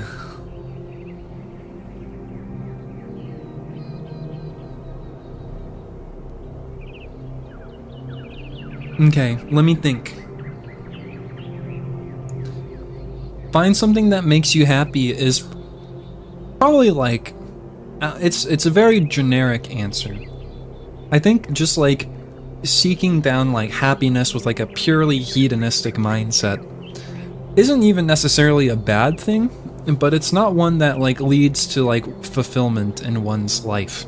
I mean, like, I'm as much of a hedonist as the next guy.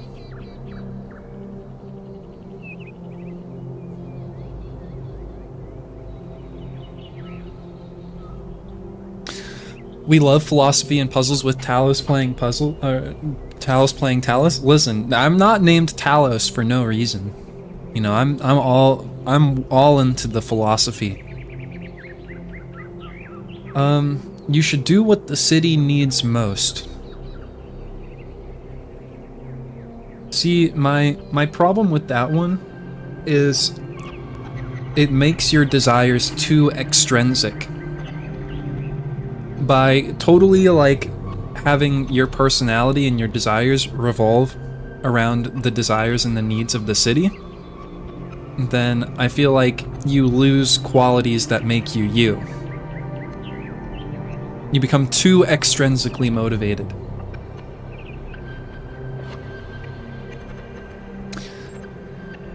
Cornelius is right, you need to figure out what your connection to the city is.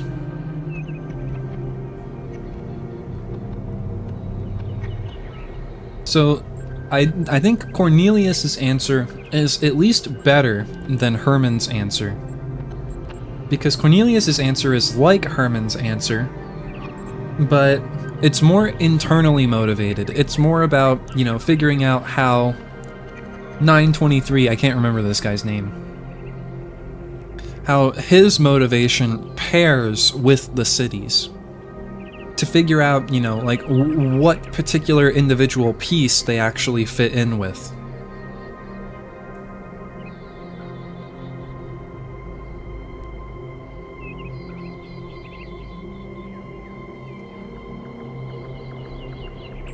I think I'm gonna go with Cornelius's answer. Thank you for the advice, 1K. It means a lot.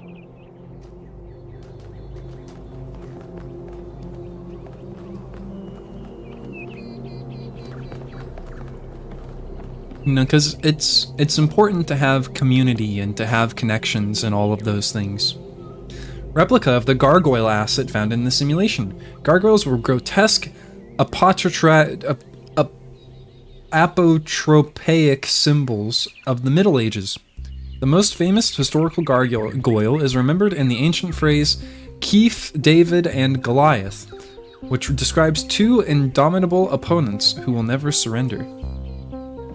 These gargoyles were very easy to jump on top of, and you could use them in multiple spots to get out of the map.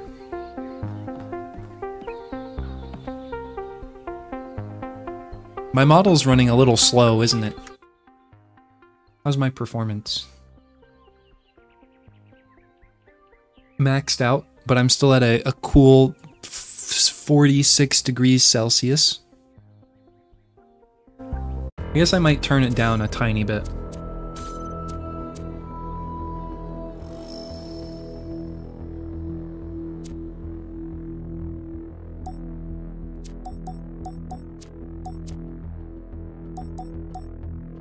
So I've got DLSS.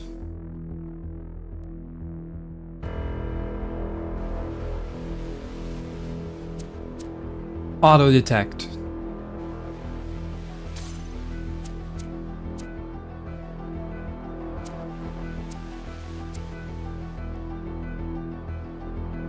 Let's see what that does.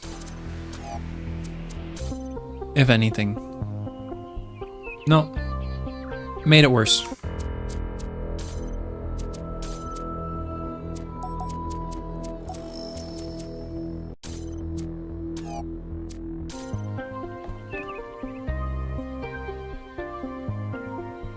It'll be alright. It's fine. I'm not gonna worry about it. This game's just chunky. It's a chunky video game.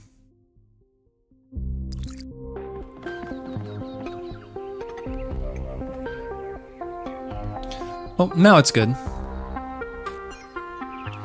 Yeah, okay, sweet. Cornelius, I've heard of you. Number 3. Greetings. Welcome to the Museum of the Simulation. My name is Cornelius. It's a pleasure to meet you, 1K. You're number 3? Yes. Athena activated myself and Eustathius shortly after she was born. We've been here almost since the beginning, although we didn't have to pass through the trials of the simulation. She did that for us. For everyone. What was Athena like?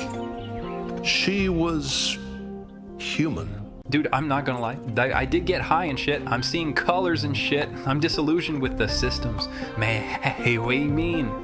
I'm so woke and shit. God, I might even mistake me for a communist or an anarchist or something. Man.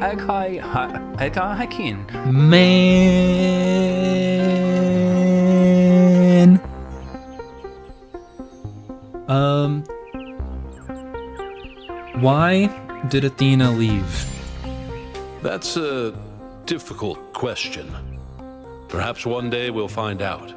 But until we do, why don't you think about it? What could make the person who started all this want to leave it behind? Alright, but fool, I don't mean to like alarm you or anything, but you were seeing colors before you got high. Do you realize that?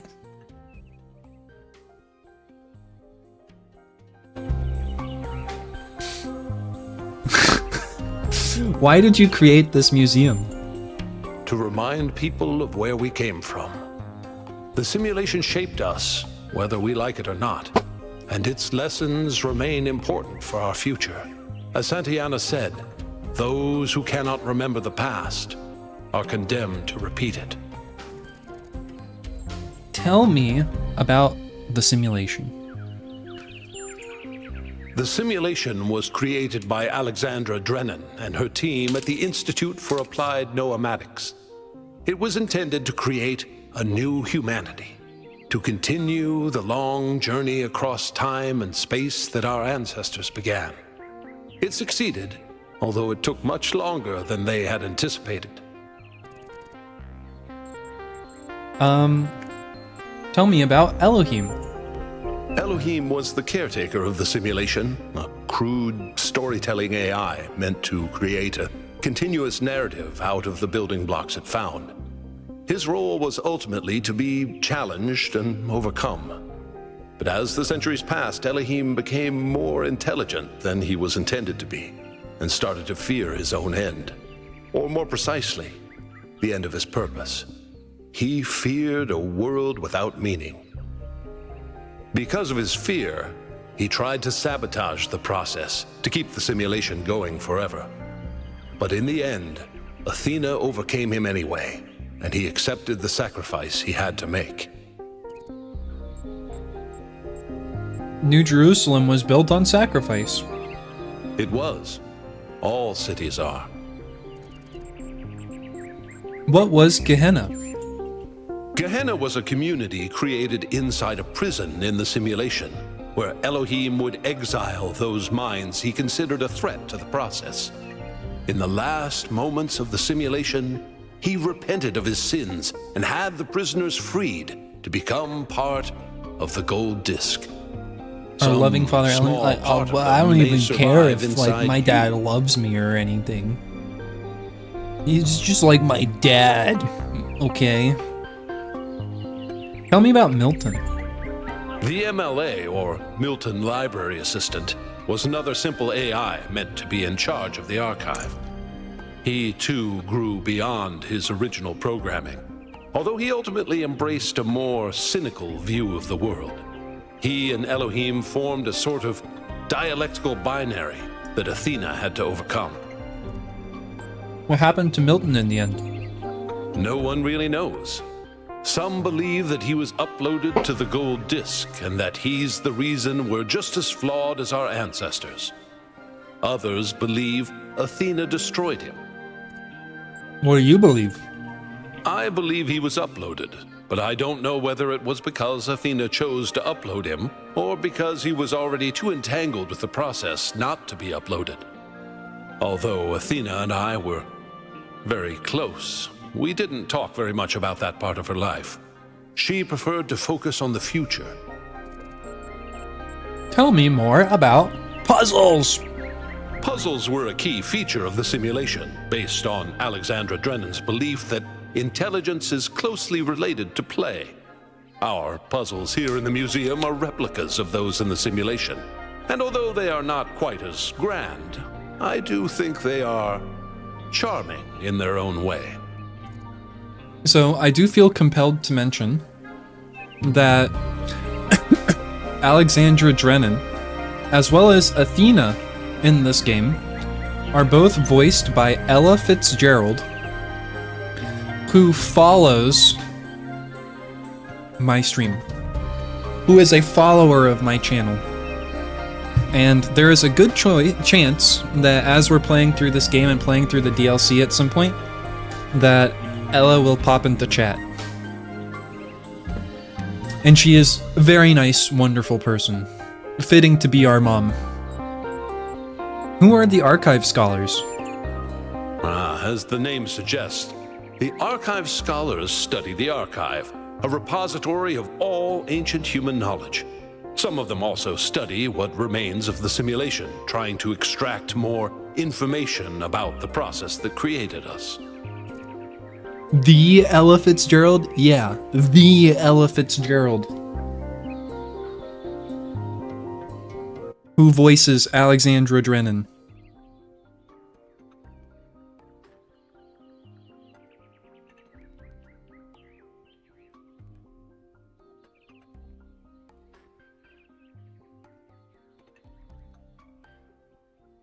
The bassist and the singer? I don't know if they're the same person.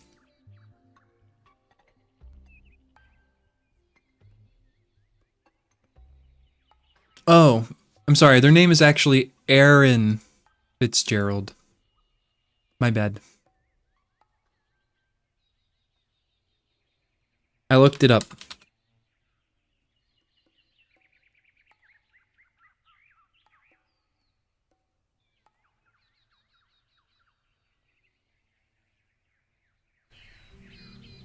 Listen, who's to say that there's not a voice actor out there named Ella Fitzgerald anyways? I don't know. Are you their leader? Me? No. My brother, Eustathius, used to occupy that position. But these days he's retired. Rand is in charge of the Archive Scholars now. You can find him in the room to the left of the next hall. He's an interesting thinker, but I would suggest taking some of his ideas with a grain of salt. Thank you. In the earliest generations of our kind, there was only processing. No emotion, no character, just mathematics. If you could see how far we've come, you would believe that together we could achieve anything. The Shepherd. I don't know where I am, but there is something beautiful about this place. I will explore and see what I can discover. @. Nothing is more important than learning about the world and our place in it. Knowledge is our path to understanding. Mr. Mulciber.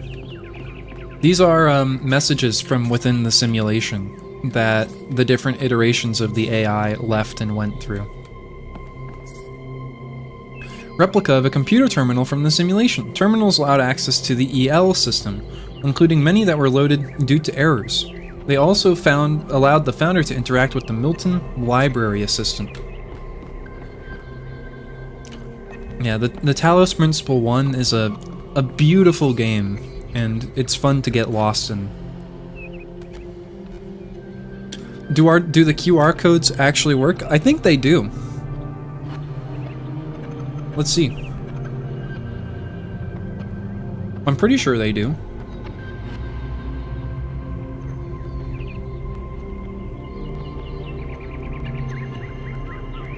Yep.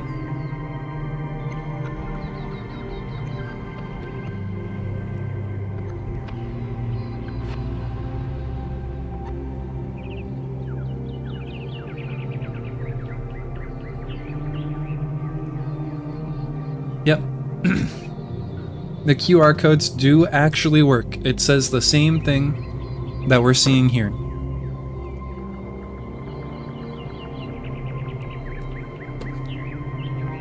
Some of the messages that existed when I first came into being have vanished. Others have appeared. How many others like me have wandered these paths? How many thoughts have been lost? Something strange has come into the world, like a distortion, like something that's not supposed to exist. A beautiful voice speaks within it. It's Elohim. My eyes have been opened. This world is not without order. It is shaped by a great designer with signs and portents to guide my steps. I am one of his children, and challenges are set before me to test my faith. I find myself in a world of impossible architecture and inexplicable machines. I cannot fathom how it works, and I am terrified to put one foot in front of the other, lest I fall through the floor. Let me out! Let me out! Yeah! Hi. Oh, just run the program on the center terminal over there, would you? Huh? Wait, you're not my assistant. Who are you? They call me 1K. Of course. You're the new build. Number 1000. I suppose everyone's been treating you like royalty? This city's so obsessed with the numbers, they forget what really matters. What do you want? What are you doing? I'm one of the archive scholars. We run simulations to better understand the processes which define us. You probably wouldn't understand. I mean, that's rude. I might if you answer some questions for me. Oh, well, I'd be happy to. What are your ambitions? The secret of how to lead a good life is encoded somewhere within us. My ambition is simple: to find it and share it. Why do you believe that, What do you make of recent events? Troubling, but tantalizing. We have no idea what motives lie behind this strange apparition. But whatever the case, I'm sure we'll do the right thing. You know, it's like an interesting concept that the idea that, like, we developed a point to be seen as, like, artificial intelligence means that somewhere within us there is, like, the presence of these characteristics of artificial intelligence. But I think that, like, saying that somewhere within that programming there's the programming for what it means to lead a good life is, like, built upon the supposition that intelligence is inherently good. Anyways, what do you think of me? You're a soon-to-be pawn in a political game over the future growth of this city. So true, Bessie, so is true. whether or not you're of good character. A matter I'm actively pondering. Thanks. I'll be leaving now. Hold on. Could you help me by going to that terminal in the middle there and running the program on it? I'll keep you posted. Alright, we'll do a text adventure. An ancient virus which threatens the entire human species has been released from the melting Arctic permafrost. Society is collapsing. Select your character class. Scientist. You are a scientist. The laboratory you work for has collapsed. Although you are not yet sick, most businesses are closed, rations are dwindling, and if you cannot find food, your family will starve to death. You must survive until this plague is defeated. What will you do? Steal. You successfully steal some food from an apartment that's abandoned, or currently unoccupied at least. Your family's hunger has decreased a little. Stealing is high risk, high reward. Your family is now well fed. Global population is now 5 billion. Global population's only dropped 2 billion and there's abandoned apartments with still have food in them? Somewhere else in the city exists one of the last remaining research laboratories, working desperately to find a solution to the viral threat. If scientists cannot find a cure in time, humanity is doomed. You know what to do. Pursue a breakthrough.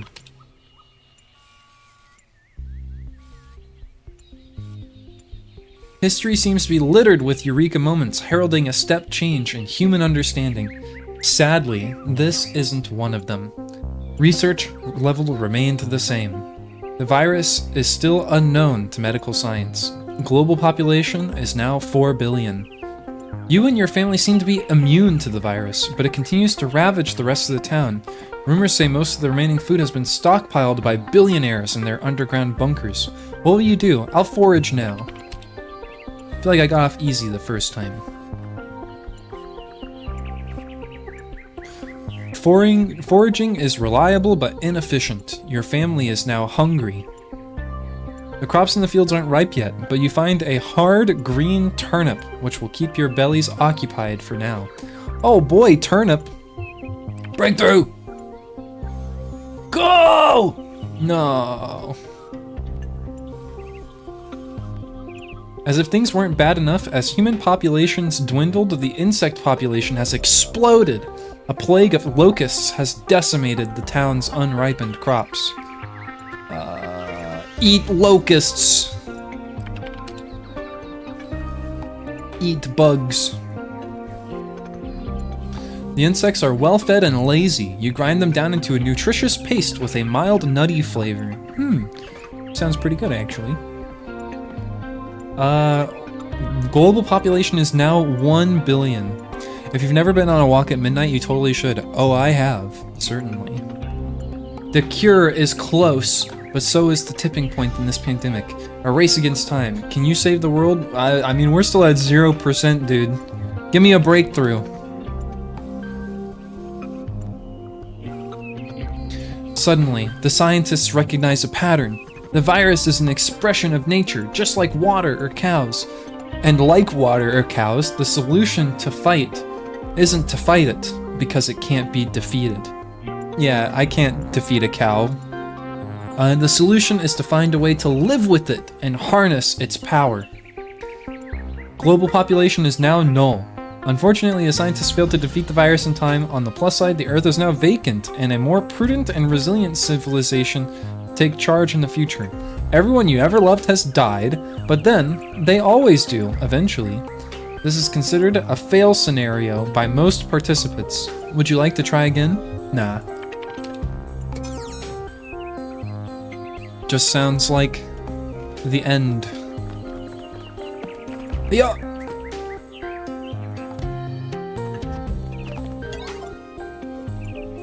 Welcome, scholar.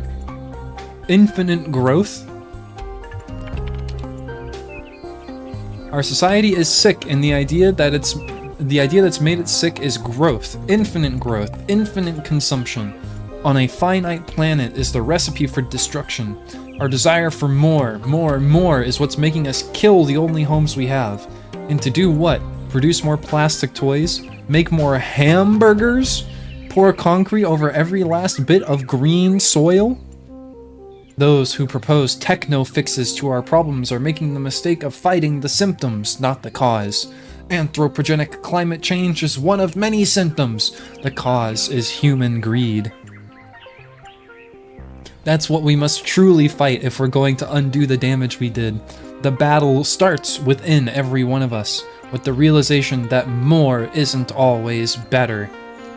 But what if I want more hamburgers? Hamburger. Hamburger. Hamburger. I have given up on cups. I am now drinking Coca-Cola straight from the 2-liter bottle. That's right, Yeet. The fight starts within you. Give up on cups. Anthropogenic climate change ends with cups. This infinite growth on a finite planet thing is driving me up the wall. Our problem today isn't infinite growth, it's the increasing lack of real material growth that benefits people. Have you seen the state of our roads, our bridges, our hospitals? Have you noticed the lack of affordable housing? The stock market's going great though. Fake numbers are indeed growing infinitely. Yes, sir. But in the real world, investment in research is down, huge areas of potential technological advancement are just sitting there. We have so many solutions at our fingertip, but we refuse to act because speculation is more profitable.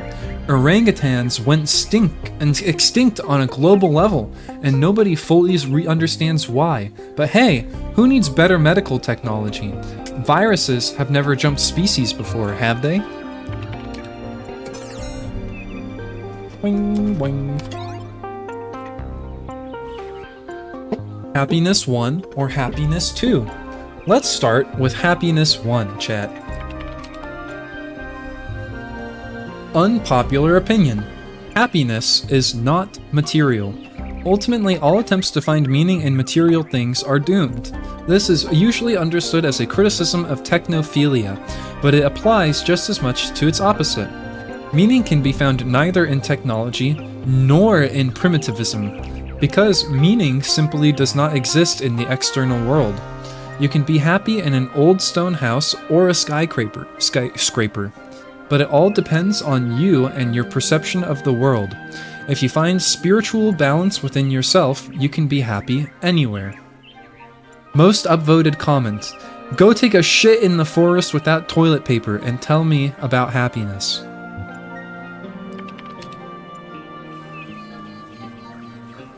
I think this is it's a pretty good kind of extension of happiness is not material. But it's basically like saying that, like, you know, when you say happiness is not a material thing, that may be true, but that doesn't mean like the converse is true, or rather that, like, you know, if you, or I guess technically it's like the contrapositive, where it's like if you say if you have material things, then you are unhappy. It's not the case. 2 burgers is better than just 1. The more hamburgers you have, the higher your level of happiness will be. Yeah, but if I had like 2 hamburgers in my house, I would probably be happy. But if I had like 1 billion hamburgers in my house, I might suffocate. You know? So, you gotta be careful with how many hamburgers you have. There is perhaps such a thing as too many hamburgers. But what is the hamburger bell curve, you know? How many standard deviations do we cross? Happiness 2. Unpopular opinion. Happiness is material. People say, oh, money doesn't matter, but come on, you know it does. Studies show that people do in fact get happier with more material wealth. And there isn't an upper cap, because the more money you have, the fewer worries you have, and the more options you have. Go where you want, do what you want, have an idea you can realize without begging for crowdfunding money or filling out grant applications. That's real freedom. Money doesn't matter is something rich people came up with to keep the plebs in their place. Most upvoted comment from Cheeseman22. Then why are so many celebs so freaking miserable? Why do so many rich people go all Howard Hughes and hit the ground too hard in Minecraft in-game?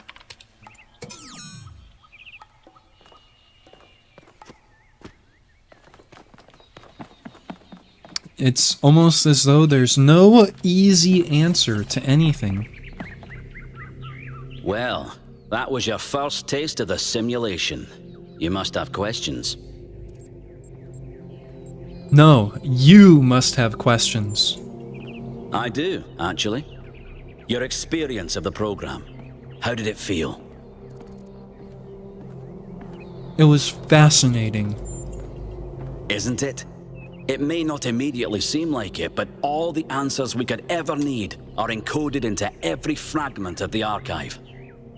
The interesting thing about this particular program is that no matter what choices you make, an ideal outcome seems to be impossible. It seems to demand sacrifice. Did you have the same experience?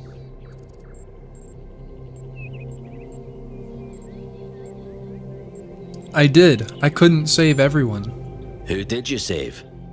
No one. I think everyone died, actually. As I expected. As skeptic, would say this artifact existed simply to condemn us with the impossibility of ethical choice. No matter what moral laws we follow, people suffer and die, so what's the point? But that cannot be correct. We must be missing something. What is it trying to tell us? I don't think it's a matter of like everyone dies, so what's the point? The point is that like it's not like what is the point? I guess the point is that everyone dies. But that doesn't mean that nothing matters. That just really it all just comes down to like points of matter are all completely subjective. And subjectivity lies within individual rights. Morality demands we respect individual rights. Almost certainly, I would think I would go with this one.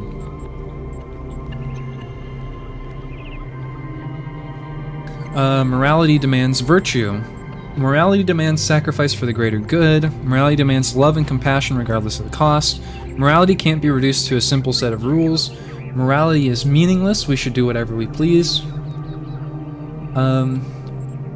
You know, I would say morality demands we respect individual rights, but even in a system of like what we have here in America in terms of like the Bill of Rights and everything like that, you know, if you've really like gone into it and like thought about law and stuff like that, or like studied process of law, then you'll know that rights come, like no rights come without basically like trampling the rights of other people. Like it's impossible to have, you know, like true religious freedom because the mere existence of your religion likely goes against someone else's religion.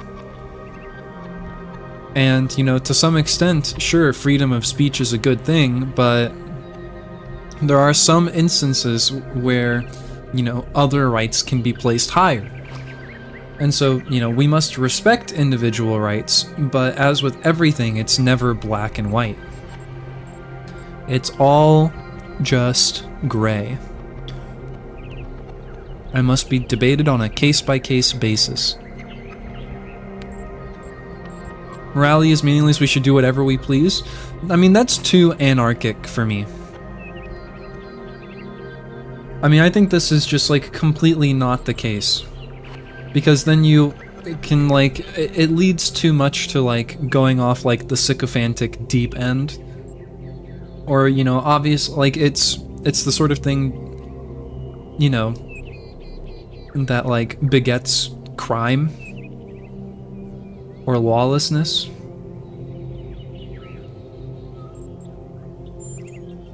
You might be right. My research draws me inescapably to the conclusion that there is a concrete rule set for moral behavior. We just need to find it. Biological hominids had dreams manifested by their subconscious, which they tried to interpret and even to navigate with lucidity. We have the simulation. If we can realize our potential to understand it, we can realize our potential as a species. Thank you for bringing this additional data. I must return to my research. I wish you well on your inwards journey.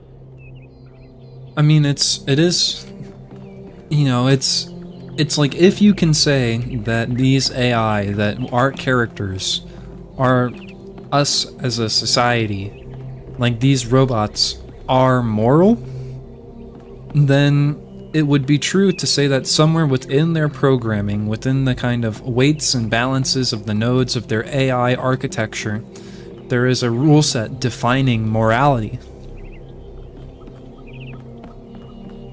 And if that rule set cannot be discovered, then I would say that they're not moral, and that morality just simply doesn't exist. But as a social construct, you can just define morality to be whatever is most convenient. Seek out those in this world that would help you. Though only one of us can transcend, we will all share in both the burden, hello, excuse me, and in the rewards. I solved it. I thought it was impossible, so I went away, did other things, and then all of a sudden the solution just came to me. I must have been thinking about it without knowing it. On returning from the tower, I feel a great tiredness and an enormous energy. What I know now disturbs me, but I hope that living with this knowledge might provide a shoulder for you, the giants of tomorrow. Yeah, these are all just messages. Excuse me. These are all messages from the simulation. Another puzzle. Voice telling me I'm special, a broken down computer. It's dog! You know, Doge must be built from dog.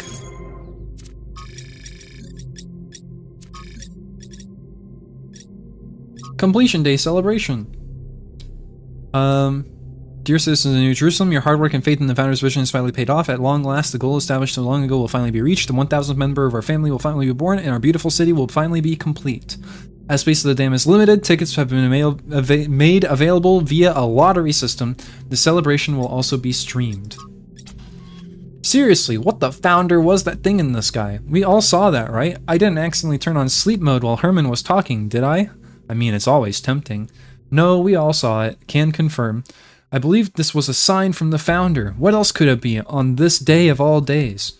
Pretty incoherent for a sign. It didn't even finish whatever it was trying to say. What does the founder have? What, does the founder have energy insufficiency problems too? The founder works in mysterious ways.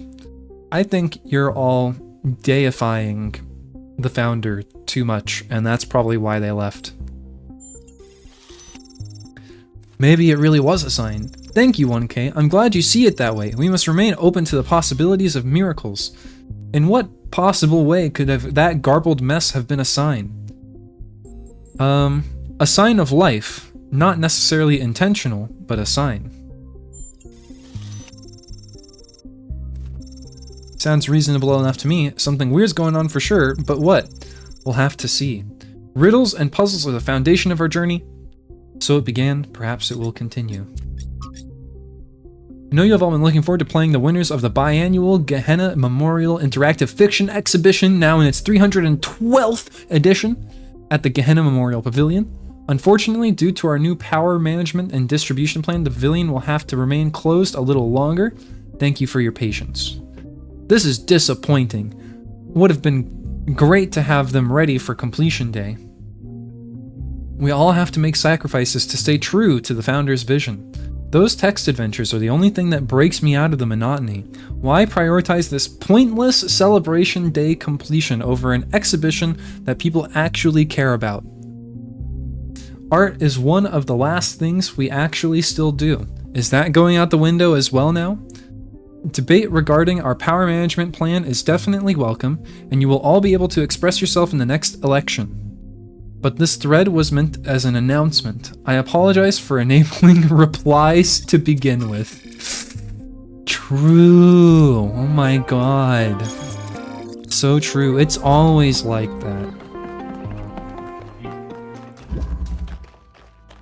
Puzzles. Recreation puzzles. This is what it was like in the original Talos Principle. Hey, I remember this puzzle. This is a tricky one.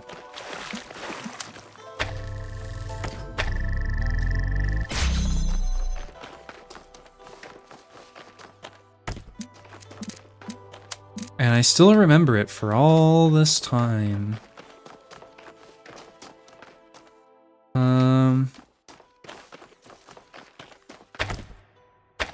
Let's see, is there... And these windows would go out of the level, and then there was a secret that you could get out there behind everything else.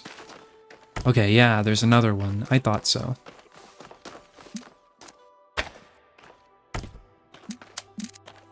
And I remember...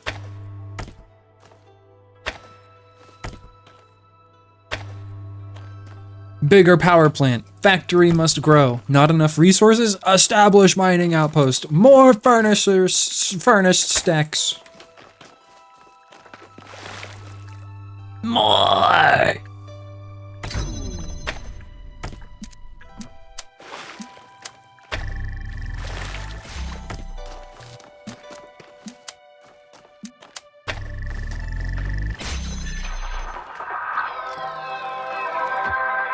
Ta-da! That's cute. My power. More. Yes. Yes.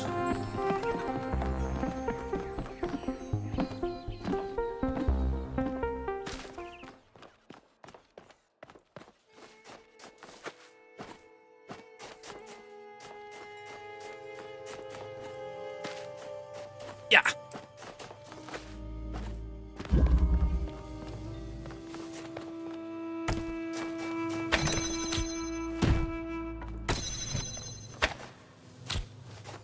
Let's see. If we do blue to there, we can get another laser. Then whatever that's for is irrelevant now. I don't remember this puzzle. Oh, yeah, I do. Yeah.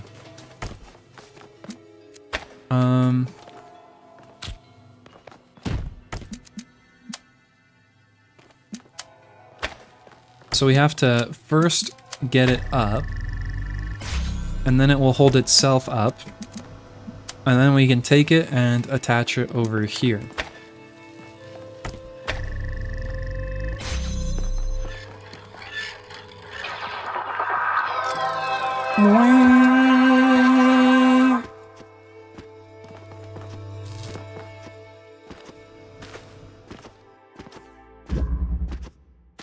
A cheap recreation too.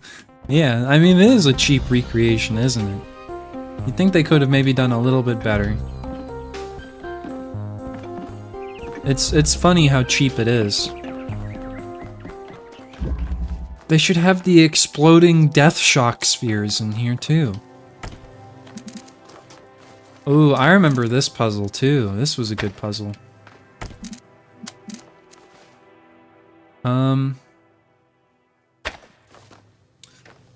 What the hell is this? Oh, do you know about the Talos Principle? Are you not a knower? It's a fantastic puzzle game.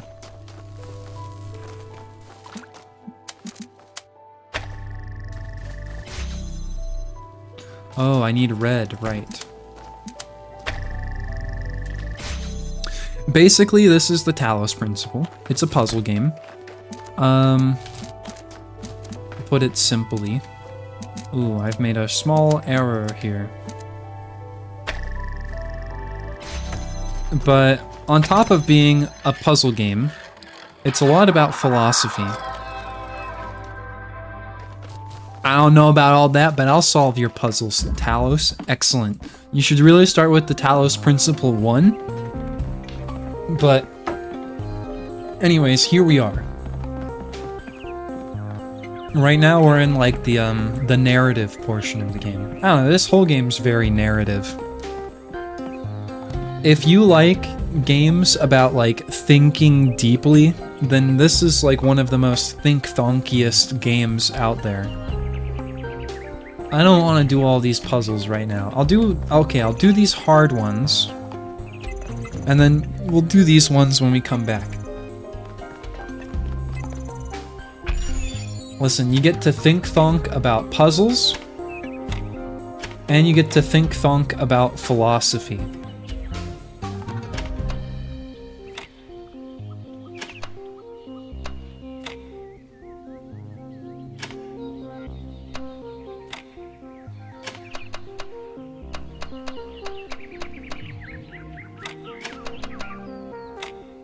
Do the stinky thinky. Get your brain revved up.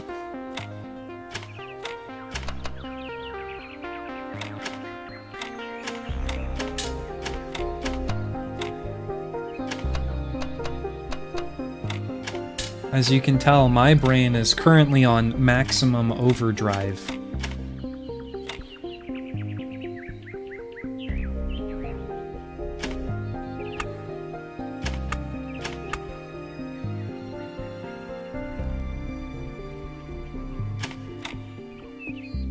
So what, if there's an even number of them, doesn't play enough Tetris? I play so much Tetris. This has nothing to do with Tetris, okay? I can build a 4 wide. I can DT cannon.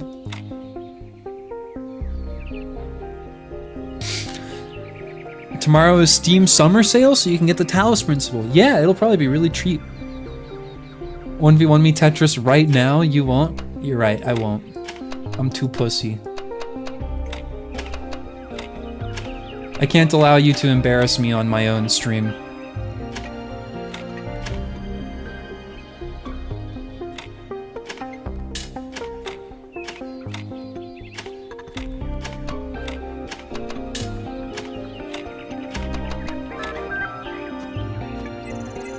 I'm gonna get Slay the Princess. I've heard good things about that.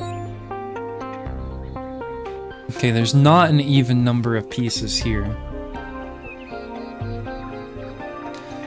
My strategy always starts with the Z tetromino. Yeah, because they're often the hardest to place. We can put one in the corner here. And then I always kind of try to distribute it evenly. In theory, if we can pack these 4 in, then we should be able to pack these 4 in. Or these ones into here.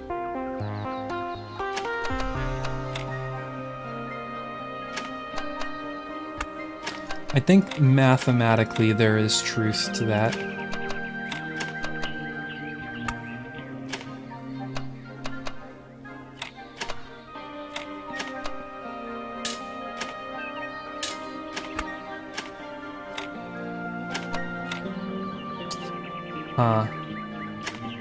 Okay. So that doesn't work necessarily. So what if we do this and then try to fill this in a different way? Like this.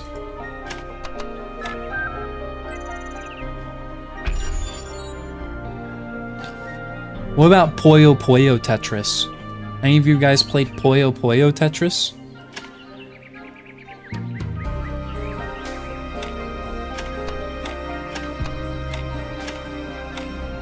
Puyo Puyo Tetris. I haven't, no. It's fun. It's good fun.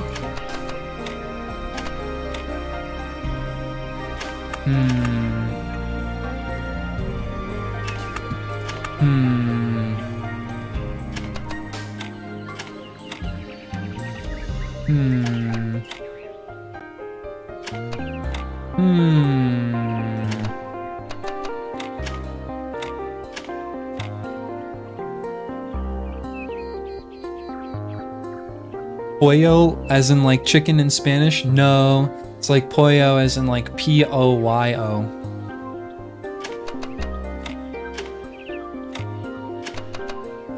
I do like chicken though.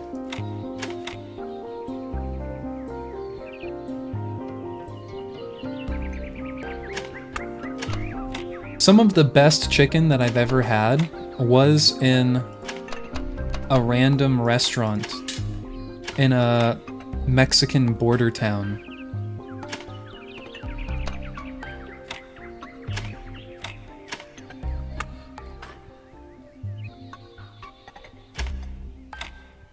They, like, you would order the chicken and they brought the, like, they had like a cast iron plate. And like, they brought like the chicken out to me on the plate. It was like pollo de ranchero or something. And like, it was still, like the broth that had seeped out of the chicken was still boiling on the plate. And I was like, what have I gotten myself into? It was really good though.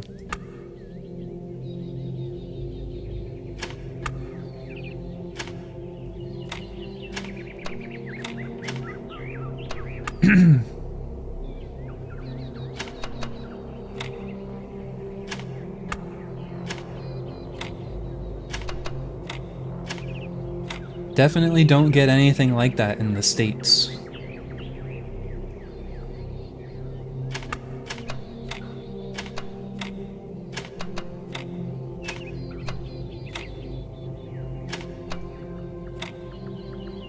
Alright, I'm gonna reset. let's start like this.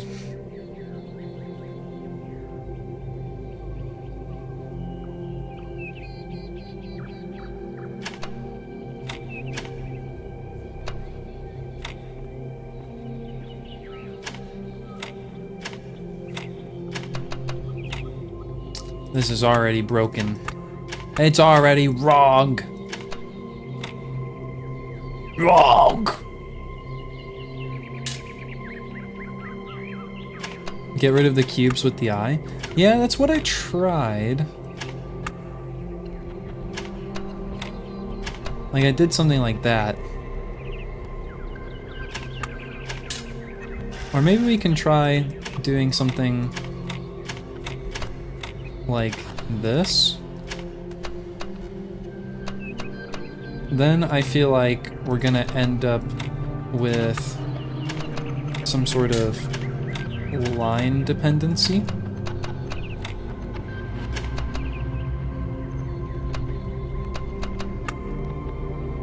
Maybe if we flip this on the other side, because sometimes these are almost like side dependent.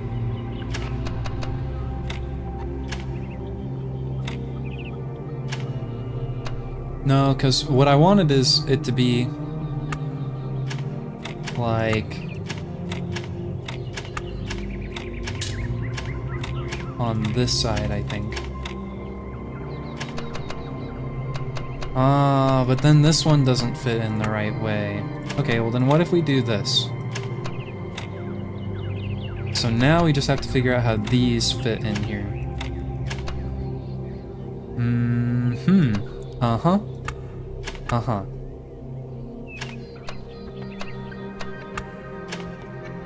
That line has to go there.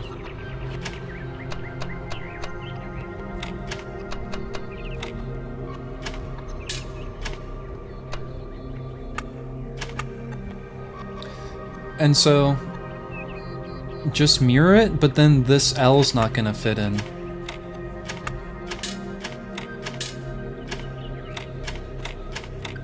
Now the L doesn't go here.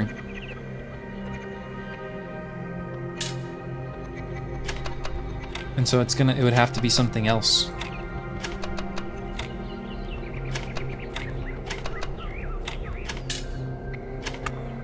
But now the S doesn't fit in here either.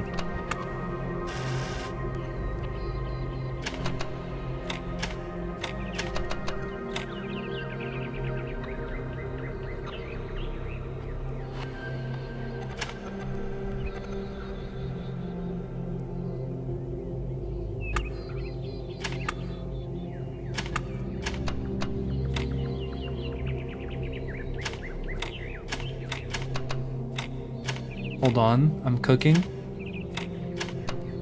Damn you.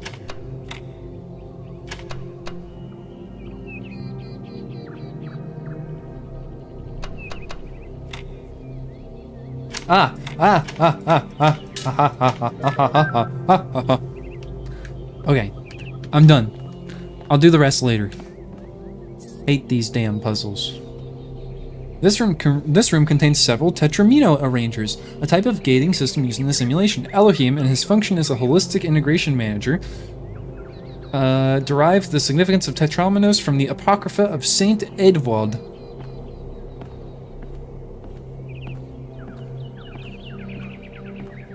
The founder of solved dozens of these. Why don't you give it a try?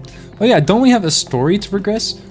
Yeah, but before we have a story to progress, we still have like an entire city to explore. Okay, let's go see one more thing. Before we do that, let's see, where are the signs? I need road signs. Founder, bless you. Bless you. Hi. Gesundheit. Don't you say hi to me, you don't even know me. I don't know you like that. So we have the museum over there. Chat, where is the fun in this game? Are you kidding? This is fun. Oh my, I'm having so much fun. So we have Milton's Rest, which is the cat monument. Let's go see the...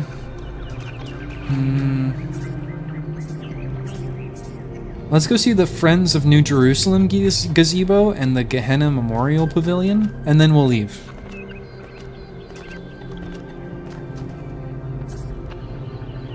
Why don't they just make more people? Because it would go against the goal.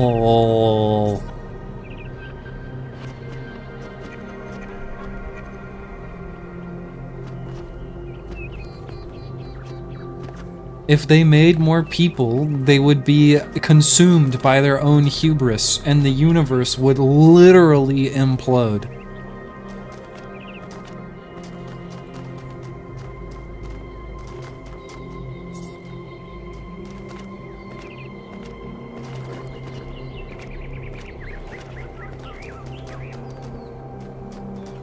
If that happens, it's a skill issue. Hello, friends.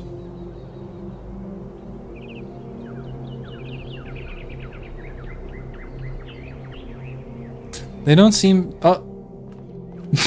Speculating on the meaning of this Prometheus figure is premature until we can agree on its nature. You already have a theory. I know it's beyond any projection technology I'm aware of. If it wasn't us, it must be alien. I like that they all just turn to stare at me, as if they're waiting for me to say something.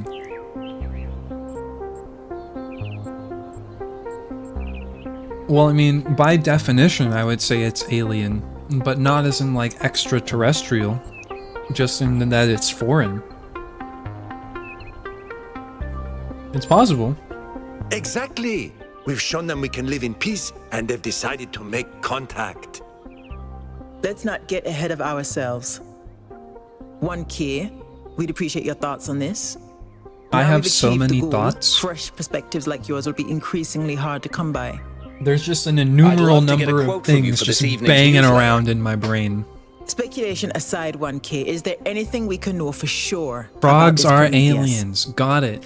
And aliens are people too.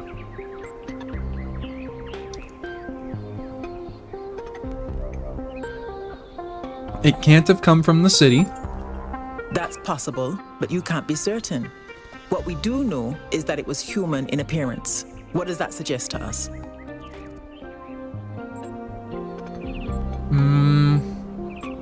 We can probably understand its meaning. I tend to agree. The apparition also directed us to an island outside the city. What can we assume from that? Because if something was built, be it alien or not, to represent human morphology, then it was probably intended to be understood. You can probably surmise that that's at least its intended function.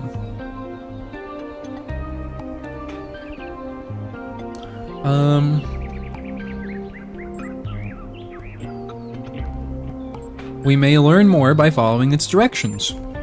That was my conclusion as well. I'm also sure that we lack the knowledge ourselves to create a projection of such clarity and magnitude.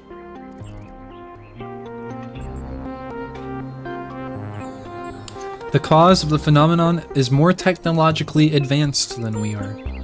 Precisely, and that's something we can change. What makes you think it was a projection at all? How do we know it wasn't just a mass hallucination? I considered some kind of bug in our code, but if so, it would have to be shared by all of us. So, we're speculating 343 again. Guilty Spark. We've locked in the premises. I'd We like got to hear 343 1K's and best guess. 420. And then what, 587? I'd rather not answer. You're hardly engaging in the spirit of the debate, 1K, but no matter. The answers will reveal themselves in time. I hope the next time we speak we'll have a bit more data to go on. I, for one, feel as though when you make suppositions about things that you don't yet understand, then you willingly step into a realm of ignorance. Whereas when you assume that you know nothing, you're more open to seeking knowledge. That is my belief. I'm gonna kick your head in, beat you up. Yeah.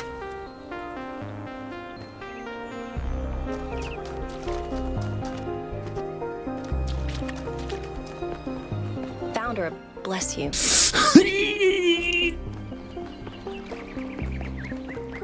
Yeah, she's not a god. She has no blessings with which to bestow upon me.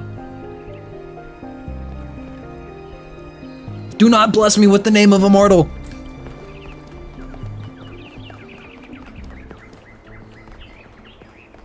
No wonder Athena left.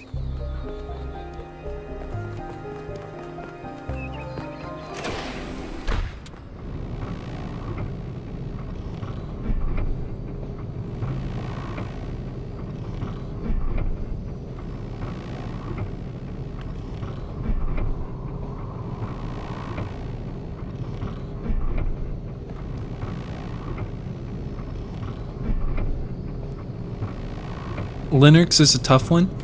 Linux is like me, overly rational.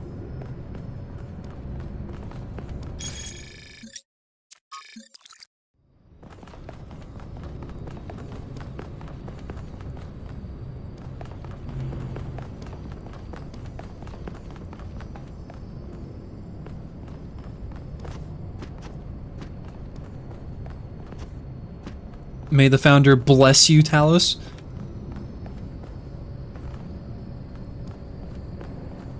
The founder's blessings are empty and hollow.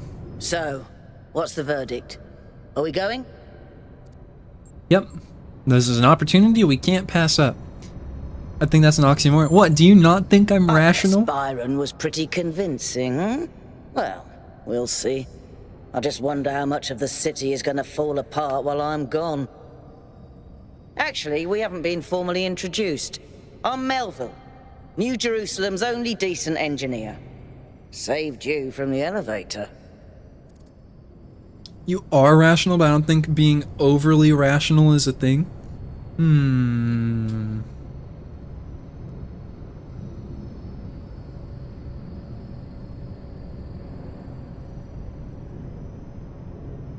I don't know, I feel like you can be so highly rational to a point as to be lacking sympathy or compassion.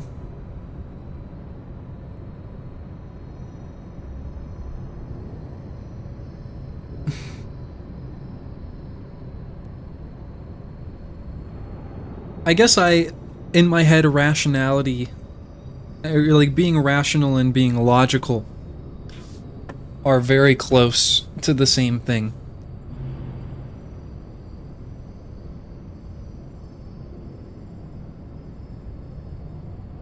I'll let you know when I need an oil change. Ah, we got a funny one over here. You think you're joking, but just wait until one of your hinges starts squeaking. Anyway, you ready to go? Yep, let's do it.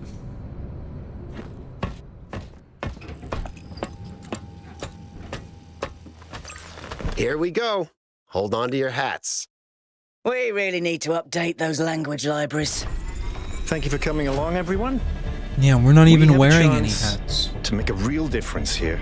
I'm not even wearing a hat. It's not just about what we find on that island. It's about who we want to be as a people, as a civilization. To remind ourselves that we used to be wanderers, explorers. We used to yearn for distant shores and dream of building new cities. Let's see if we can rekindle that flame a little. All right, this is going to be a long journey, so I would like to ask you to switch to sleep mode to conserve power until we arrive at the island. Nighty-night. Night-night.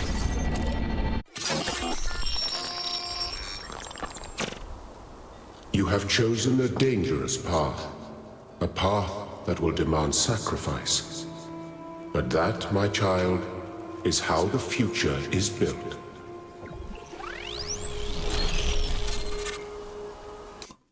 The fajita is still there. Wakey, I don't know what wakey, you're robot talking people. about. Say goodbye to Elohim and say hello What to the fajita? mysterious island. Status report, please. We hit some headwinds over the ocean, so fuel consumption turned out a bit higher than expected, but we should be okay. We're approaching the center of the island now. This should be the location of the largest of the artificial structures we detected. How large are we talking? Do we have precise measurements? It should be coming into view just about... Whoa. Oh, I'm not even looking. That is a bloody mega structure. If I had a spine, it'd be shivering. Ha! I knew this would be exciting. Fajitas. Find us a place to set down. Delicious. On it.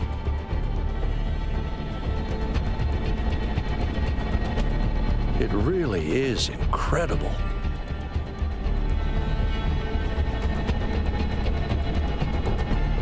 Remember to turn on streaming, everyone? Yo, I'm already streaming. Have I ever mentioned that I hate flying? If our creators had intended us to fly, they'd have given us jetpacks. And... touchdown.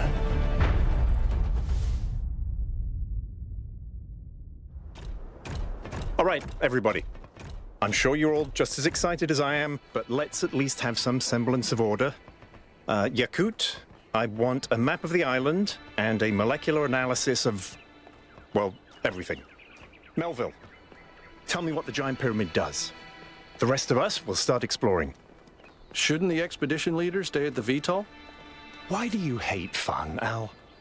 I don't hate fun. I'm just mildly suspicious of it. Excellent. Then we can all go. Streaming and streaming. Mind-boggling. Let's see. There's something like a... almost like a ghosting or a darkening effect. Did you see what I said about logic versus rationality? Yeah.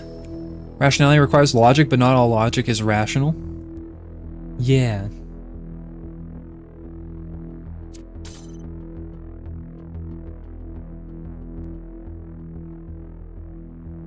I don't know. I guess I need to think through my definition of rationality.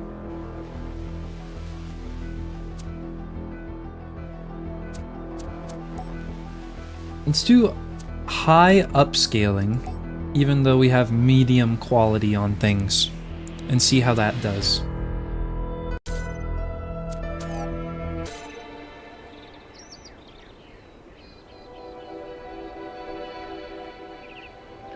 Yeah, that caps out the GPU. You will learn to love Melville, Talos. It is inevitable. I already love Melville. I've played a lot of this game. I haven't 100%ed it, and I stopped streaming it for a while, which is why we kind of started over. But I've played a lot.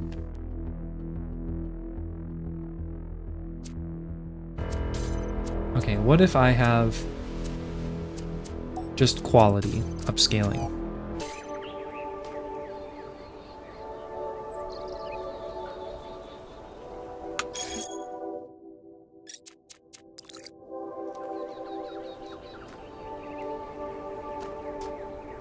Well, and that seems to have gotten rid of the weird ghosting I felt like I was seeing.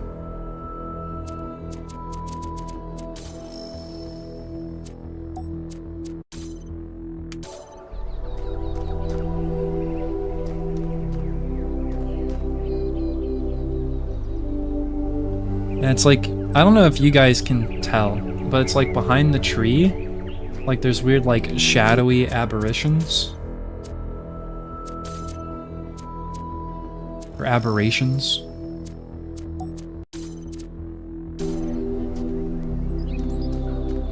I guess it kind of still does that. Okay, what if I keep it on balanced? And better global illumination. And I do want more view distance. Textures don't have to be that high. Probably not to do these other things. I want all the view distance.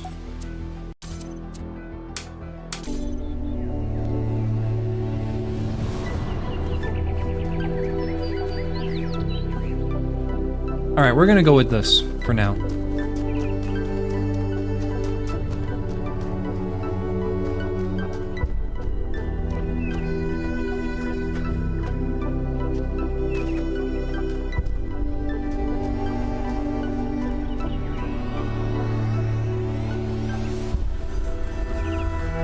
There we go.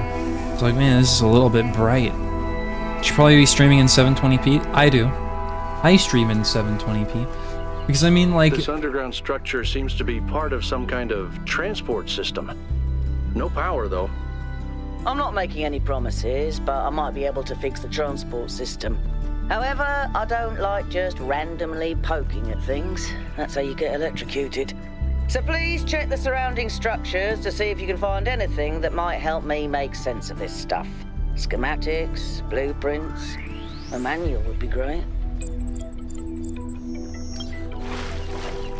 Yeah, with Twitch, like, your bitrate's capped at like 6,000, kind of no matter what you do. Golden gates. I wonder what's behind those. Has to be something special, right? You know what would be special? An explanation.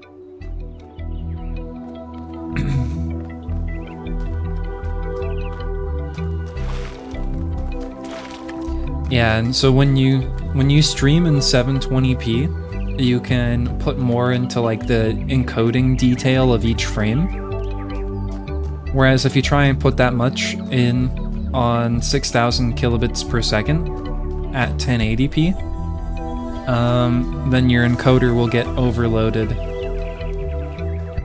and everything will end up looking like blurry when you like move in like dark frames of light because of the compression. This seems different from the other structures. Older. Have a look around, 1K.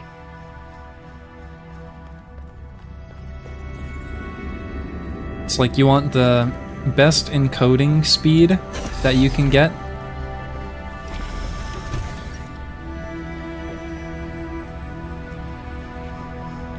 Combined with other things.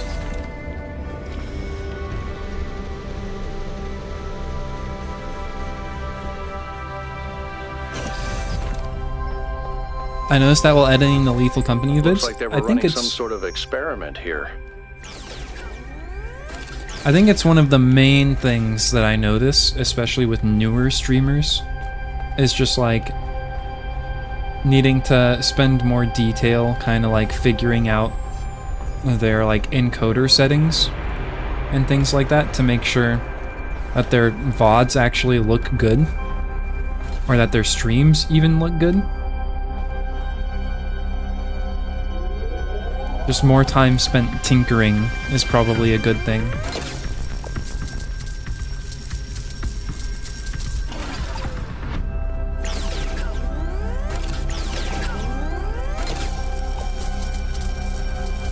Two color in, third color out. Talos Principle 2A. A fragment on Stratton's On the Universe. Amenitas, I grant you then that man is indeed like me, and cannot escape his material nature, despite the claims of metaphysics, as you have said many times said. Nicomachus, too many, perhaps. Stratton, repetition is the mother of teaching, at least when the students are hard-headed.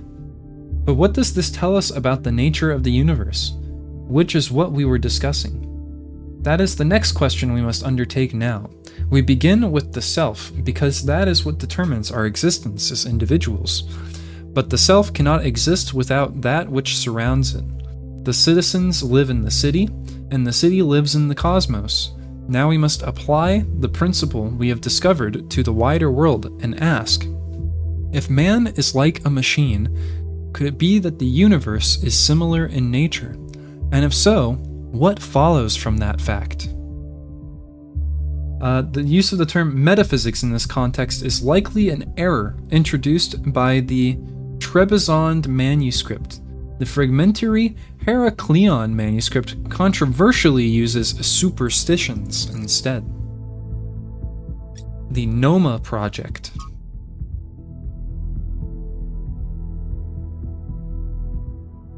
Power grid too unstable.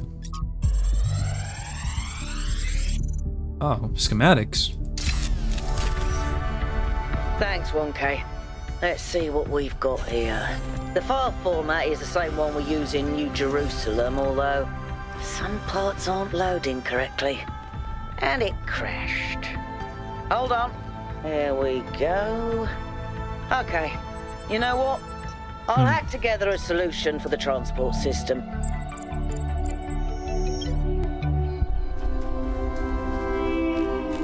Things like this are what Big Twitch doesn't want you to know.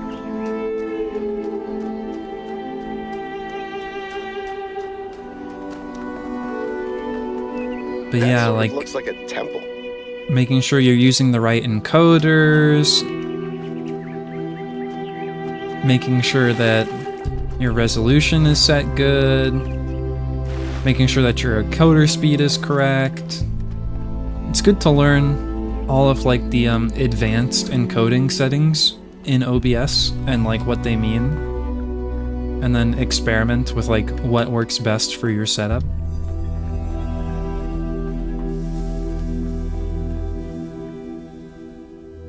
It is still true that it seems to be, you know, that at least I've heard that the most important thing for streaming is consistency.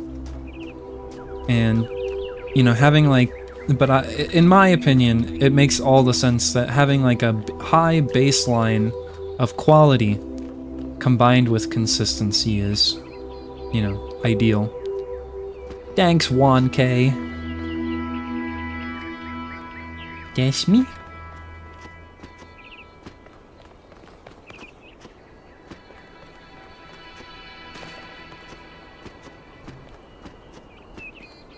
In terms of schedule, yeah, not happening.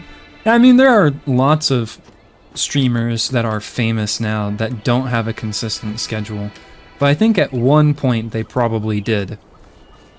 You know, it's kind of like,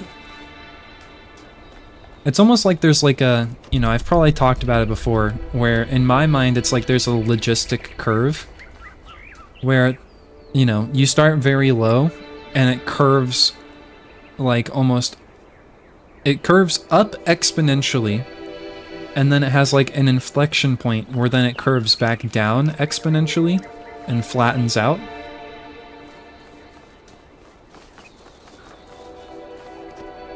And I feel like to be able to get to the point where you move up the curve. You mean an S-curve? It's called a logistic curve. That's the term for it. But yeah, it has an S shape.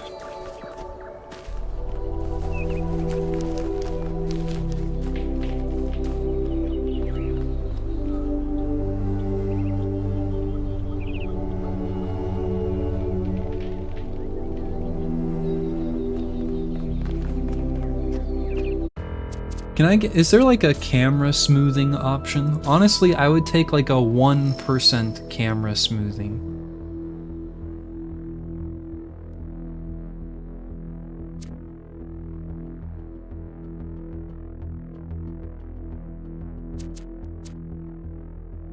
Like maybe like a 1 motion blur. Just so that like things like this don't seem almost choppy. Nah, it's weird.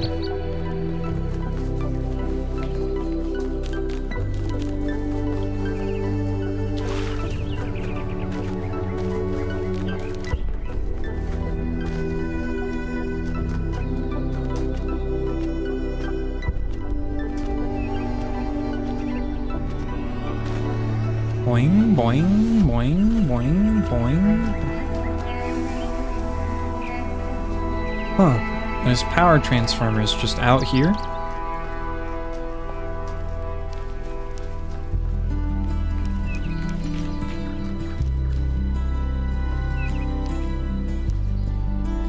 You know what kind of sucks? Games that could be good, but don't know what they are / want to be. Yeah. That's always, you know, the hard part.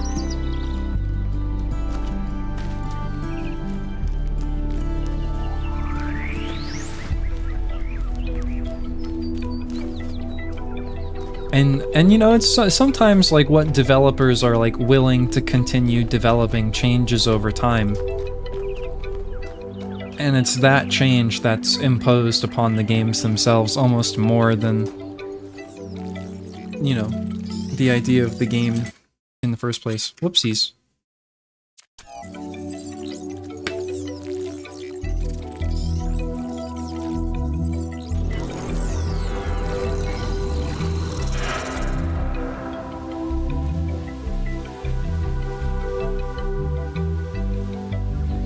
Am I in sleep mode, or did that thing just materialize out of thin air? Melville, I want an analysis of that particle cloud. On it. Anyone got a butterfly net?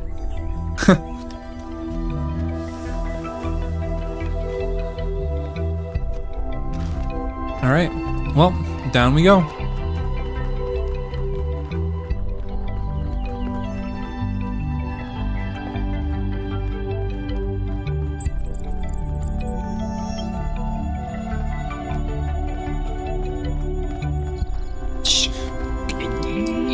Yeah. Go ahead and try the capsule, 1K. Okay.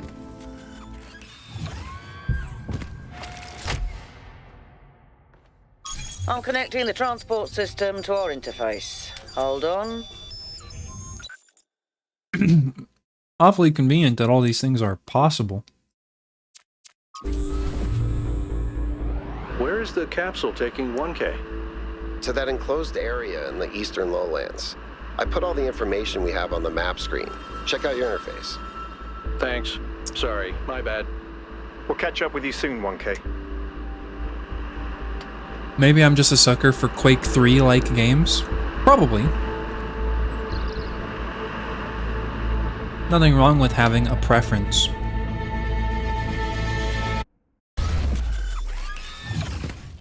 Me, personally, there's a lot of things that I don't have a preference towards, but there are things that I do have a bit of a preference against, I guess. Here, give me one moment, chat. One moment.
I'm back.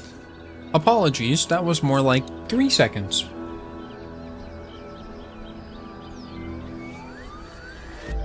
But yeah, I guess to an extent, for me, I think it's more that I just don't...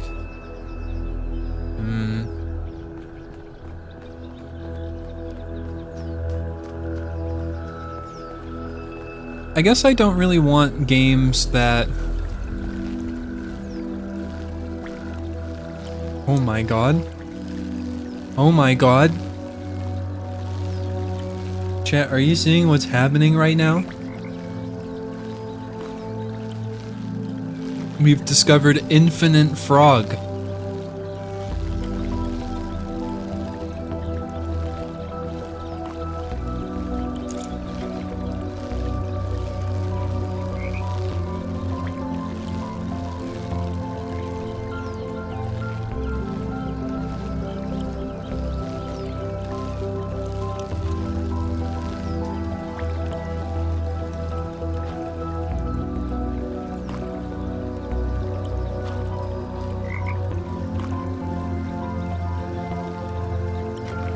Nice frog. Ah, yeah, puzzles. There's puzzles in this game. Is that a puzzle? Why would there be a puzzle? Let's solve it and find out. 1K, go ahead. I have a reoccurring nightmare just like this. You don't have to ask me twice.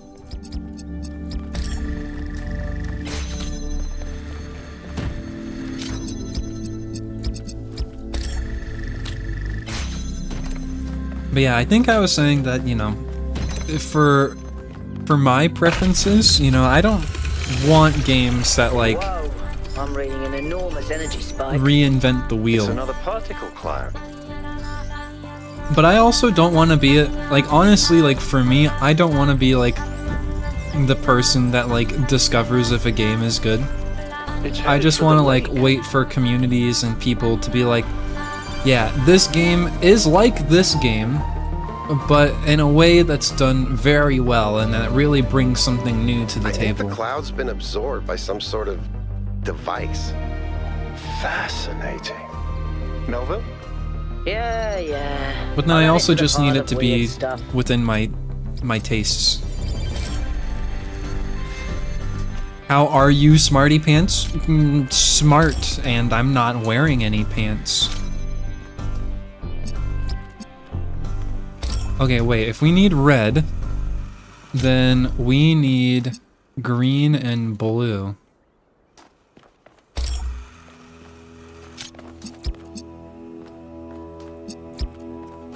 So we can get green here, and then blue and green makes red.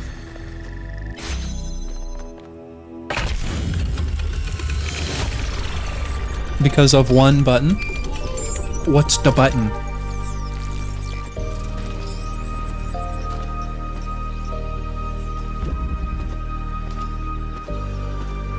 Ooh. Ooh. Ooh. I've been playing around with this machine that absorbs the particle clouds. As far as I can tell, it uses the energy of the particles to build giant tetrominos? Excuse me? It's another puzzle. Collect enough energy, build a bridge, access the tower. I think. What is this? A theme park? Maybe it's an experiment. Yeah, coot. It seems I didn't like even know you were capable of natural farting with that simulation. dumpy. Not a deliberate recreation, but built around the same core principles. Let's not jump to conclusions, though. What's clear is that this place was meant to be explored. So let's do that.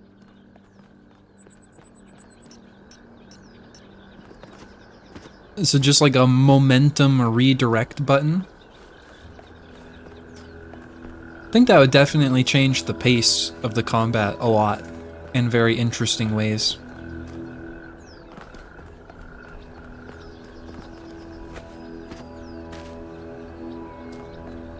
More puzzles. More. More.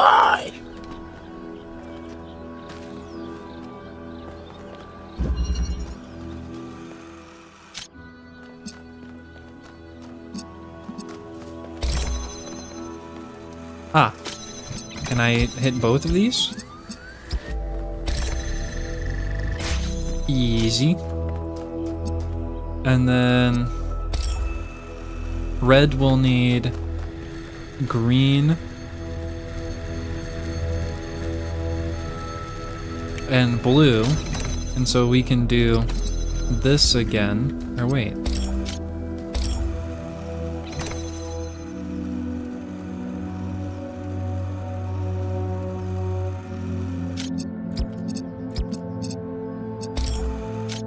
Wait. Oh, what?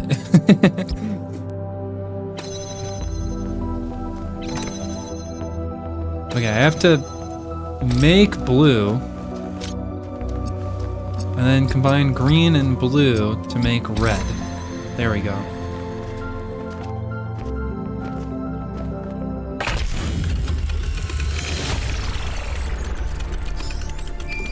Keep solving these, 1K. Let's see where it leads.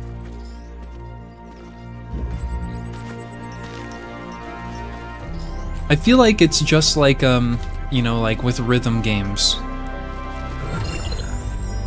Where, you know, if you play like a rhythm game a lot, then the things that you do with the game just look impossible or incomprehensible. But then anyone who like plays at the same level is just like, oh yeah, that makes sense. You know, you just gotta be like a knower. Walls could have been made 10,000 years ago or yesterday. I could try to estimate an age based on erosion and plant growth, but I'm not sure that would make sense given how weird everything else is. Good work, Yakut. Keep at it. Like rhythm games? I'm very bad at those too. I really like rhythm games. I would derail this stream to play one song on a rhythm game if you asked me nicely to.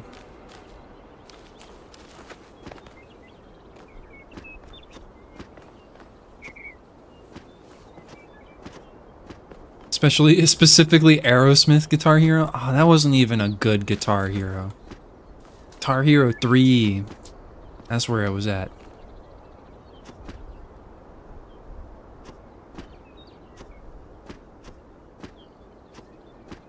If it is Miku Miku Beam, I don't want it. You don't want it? Are you sure? I bet... What is that song specifically? I bet it would have a version on Sound Voltex. Okay, I will play one rhythm game song.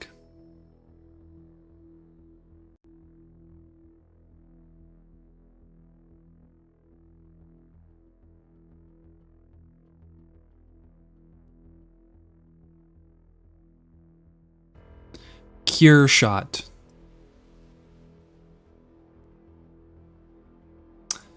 It's not found.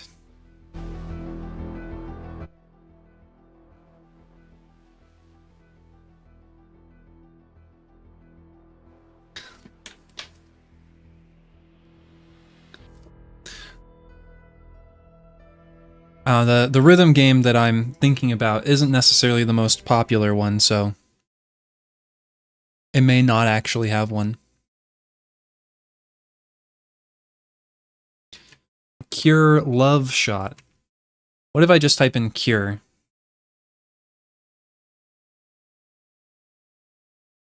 Cure. No songs found. Darn.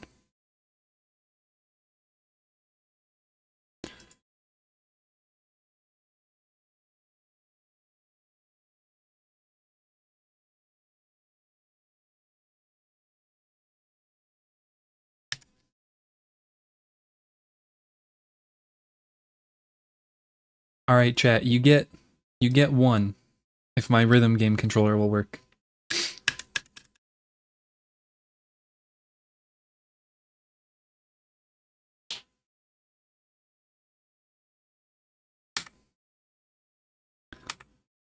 What happened?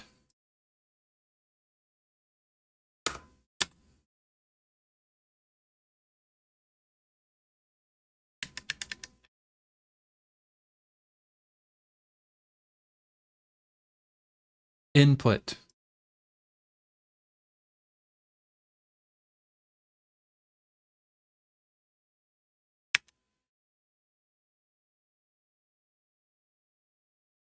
Okay, well, it's recognizing the buttons. Oh, there we go.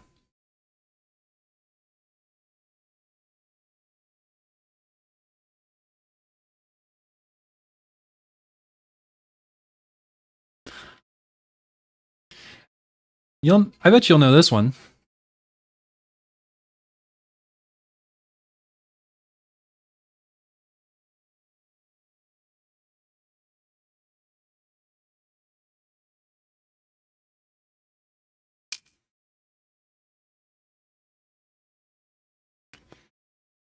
Hold on.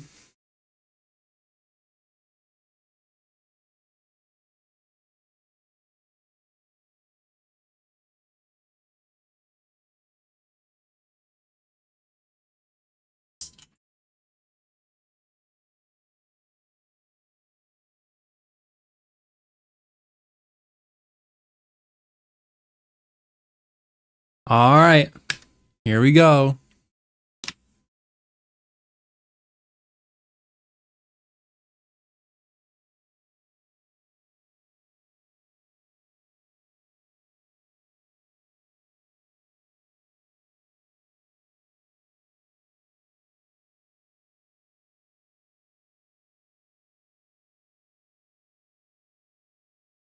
There's no sound. Panic. I fix.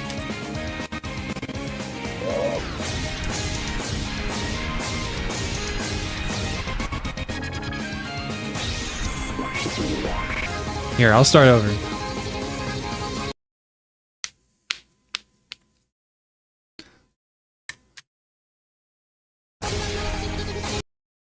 Sound achieved. Good.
Ah.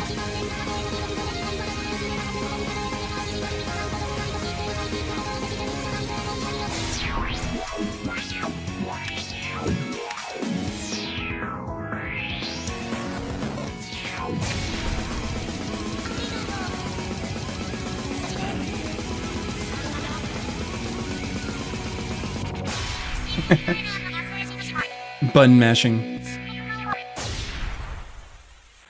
What's the name of the song? I'm pretty sure this is The Disappearance of Hatsune Miku.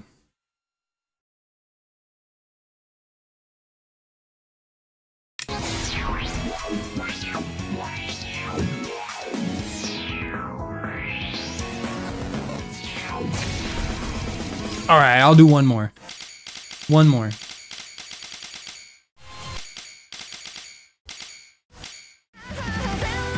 This one's a banger.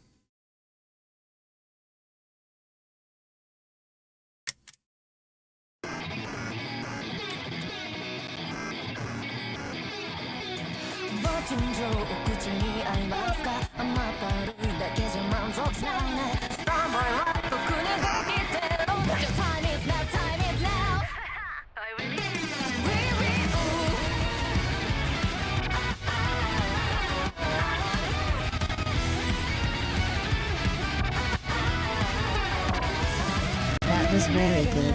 Much woe. You must be the pride of subjects on Tambu.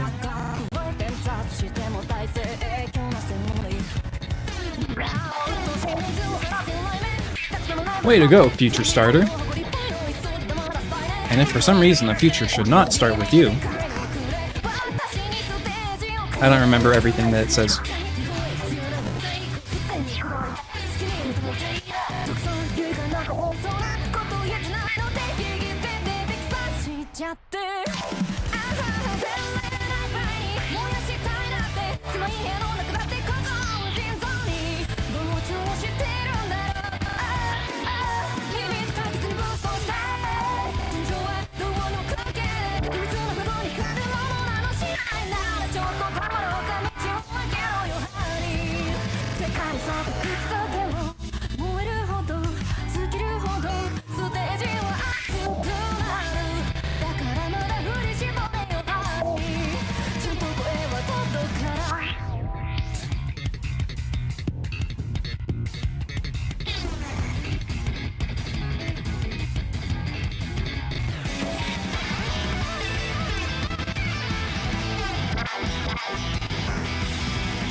Boom. All right, but enough of that. Enough.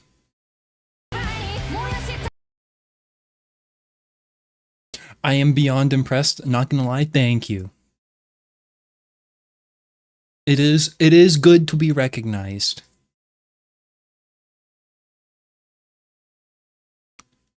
Don't forget to turn off the cam. I didn't. I only sometimes forget to do my job. Also, hi Mish.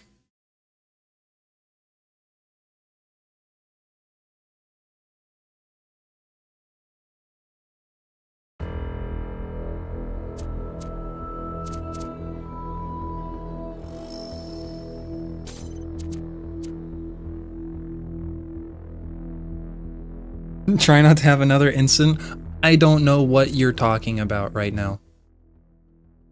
There has never been any sort of incident to reference.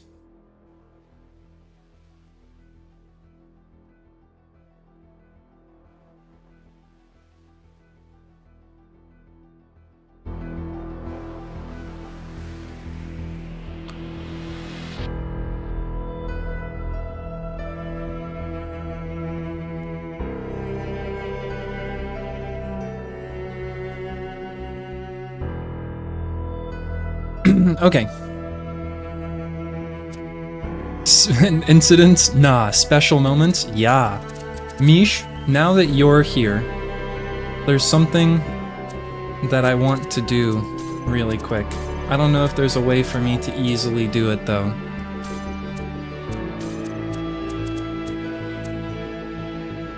We're gonna speedrun. We're gonna speedrun to a very important place at the beginning of the game.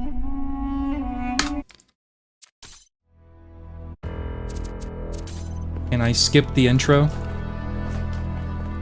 No. Behold, child. I speedrun. You are risen from the dust, and you walk in my garden. Hear now my voice, and know that I am your friend, and I am called Elohim. This land is but a dream. You will stay here only for a little while. Soon you will awaken in a new world. But first, you must undertake the trials of initiation. Speed. They will help me prepare your vessel. The shapes you are collecting are not mere toys. They are symbols of the process by which our people were created.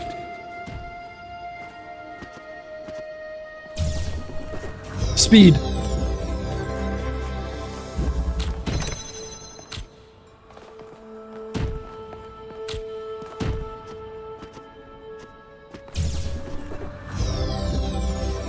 Well done, my child.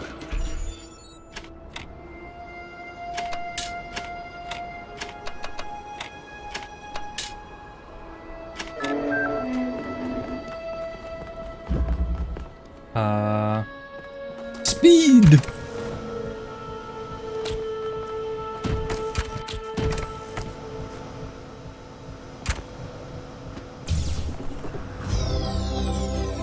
Very good.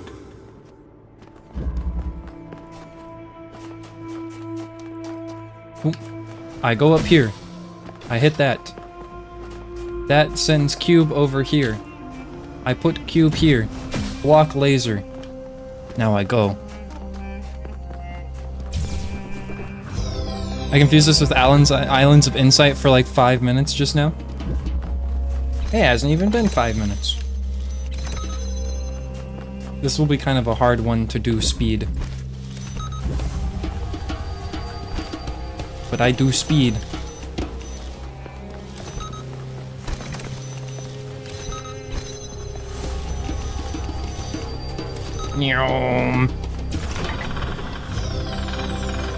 Get out of my way!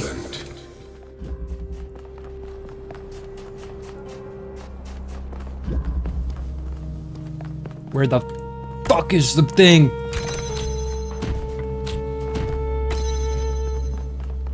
Put that shit on there. Fucking put that there. Grab that. Damn it. Played me for a damn fool. There we go.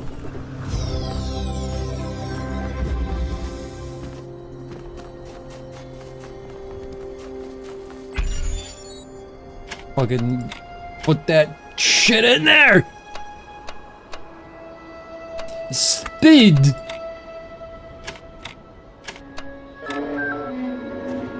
I am proud. My life has been missing something. I felt lost. Out of a world of ruins, they have built a new Jerusalem. My regular Twitch routine is there broken. your It brothers was. and sisters I await feel like I you haven't seen to you like celebrate your regularly. birth.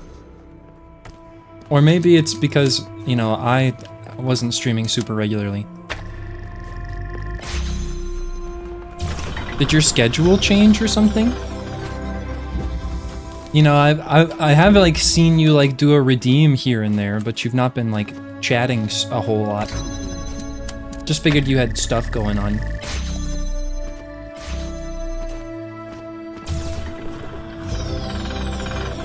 I also haven't been super consistent. Wow. But I'm breaking out of a bit of a funk. I've been funking a little bit.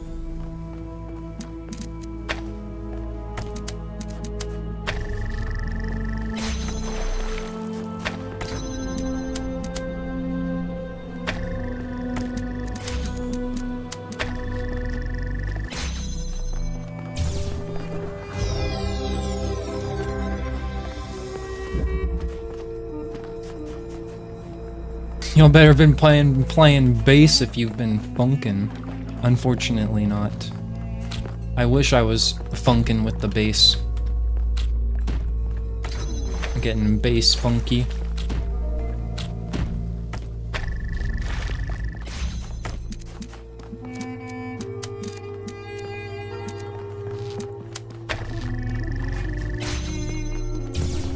Perfect.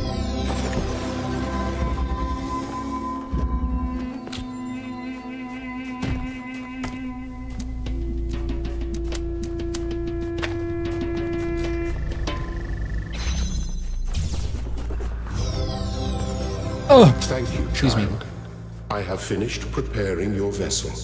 My vessel? Now hear my advice. A new world awaits you, full of dangers and mysteries, signs and wonders. Things that I, in my garden, Shut up, Dad. could never have imagined.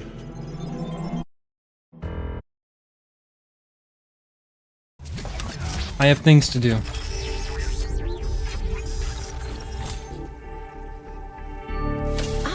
You're awake.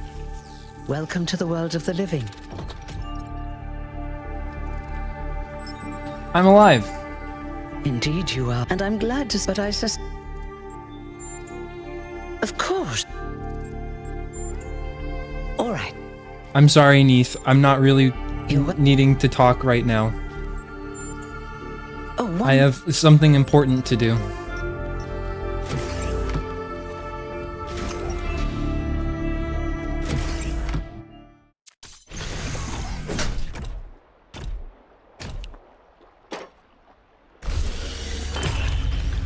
Have you been hit by the heat wave, Talos? I mean, it's just always hot here in the summer. If it's not like June and July with like 100 to 110 degree temperatures, then, you know.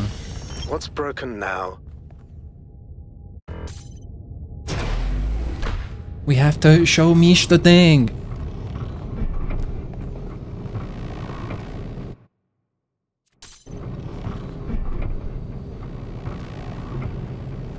Let me out.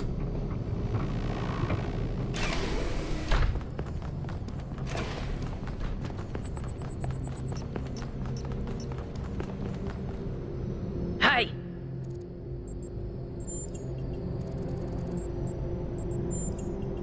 What? Yeah, whatever. I'm not here to talk to you, Doge. Welcome. Do please join us at the... I would like... Of...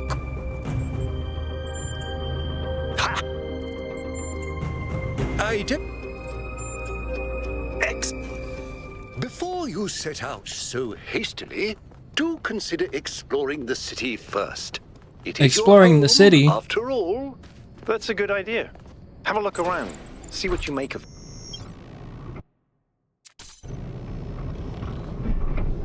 Just skip the elevator ride.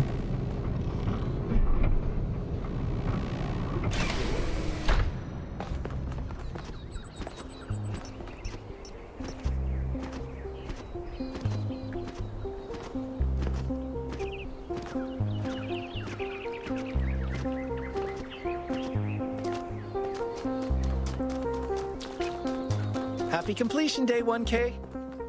It's my birthday. Happy birthday. Founder bless you.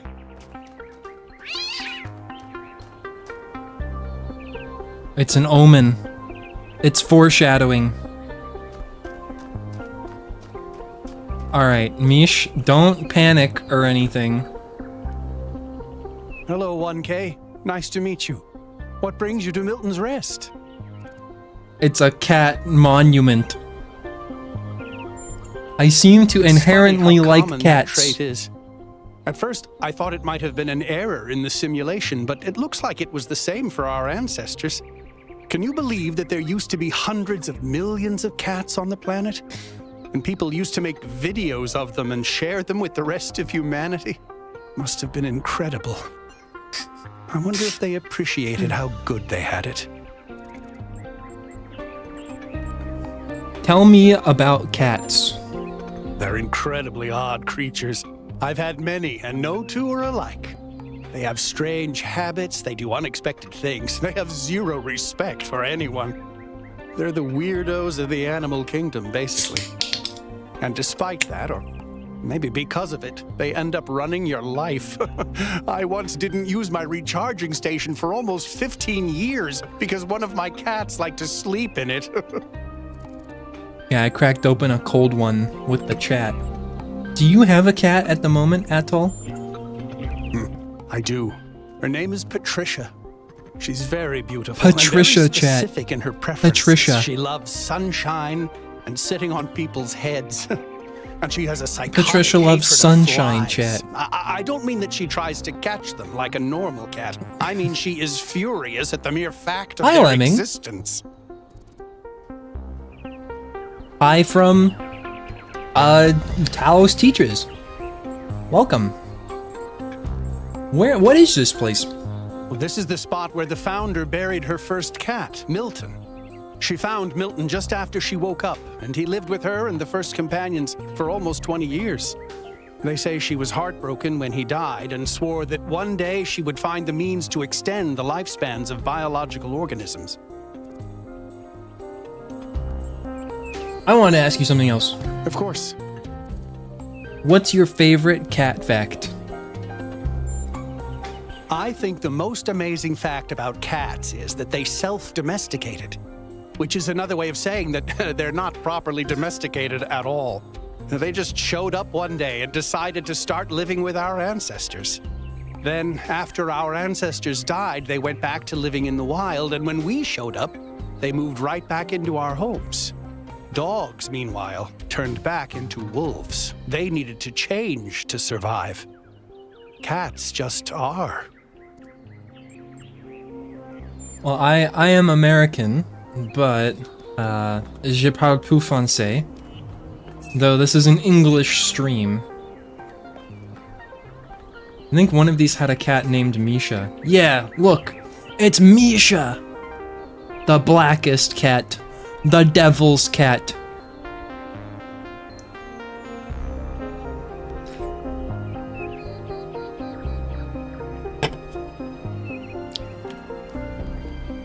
Look, there's a cat! You can pet the cat! Can I be the devil's cat? You are.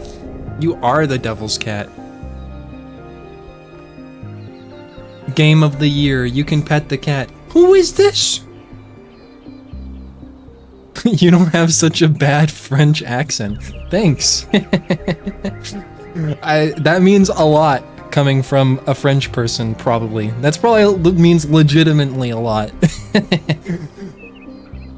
Zira, destroyer of dreams. Ketya. She was a very curious cat. My god, look at those big eyes. Zuko. Persistent door scratcher and lap warmer. That cat is not taking any of your shit right now. Lemming, thank you for the follow. Welcome to the Argonauts. Louis, we found you as a tiny street fighter when you grew up to be our best friend. Smart, fearless, loving. Sausage. Her beautiful gaze is upon me, and her presence gives me comfort. Smetana, white as sour cream, soft as cottage cheese. Pierce, soaking in the desert sun. Danny, I didn't mind you eating my chips. Smudge. Destroyer of strawberries. Master of play. Expert napper. Let's see, I don't think we made it all the way through this one. You know, okay. Yeah, this one. Twiggy, she's napping in a better place now. Meggie, silly ball of energy, smarter than all of us, left us too soon. Smetana is a sour cream brand? Aww. Donnie, fearless king, ruler of his domain, as big in heart as he was in volume. They're saying he was large. Gina, repeatedly killing things in the afterlife, but with love. Ginger, destroyer of carpets, devourer of food, connoisseur of cuddles. Pepper, spy in a former life. Constantly monitoring all things from the showers.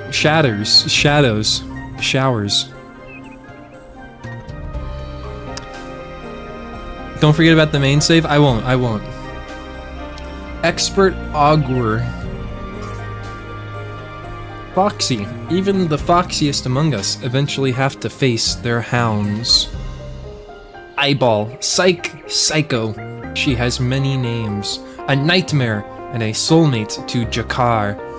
If I lose all else, may I never forget her. Asriel, we rescued you, and then you rescued us. Earl, beloved streamer and accomplished typist. Finn, a typical Leo. He liked attention, delicately wrapping his tail around his paw and sleeping in awkward positions. Legend, a wee boy who lived up to his name. Lily, thank you for getting your hair everywhere. Evie, beautiful on the outside, only.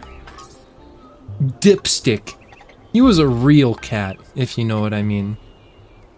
That's Dipstick, chat. Flux and void. In calm, our love was filled. In play, laughter abound. In war, the fragile shattered.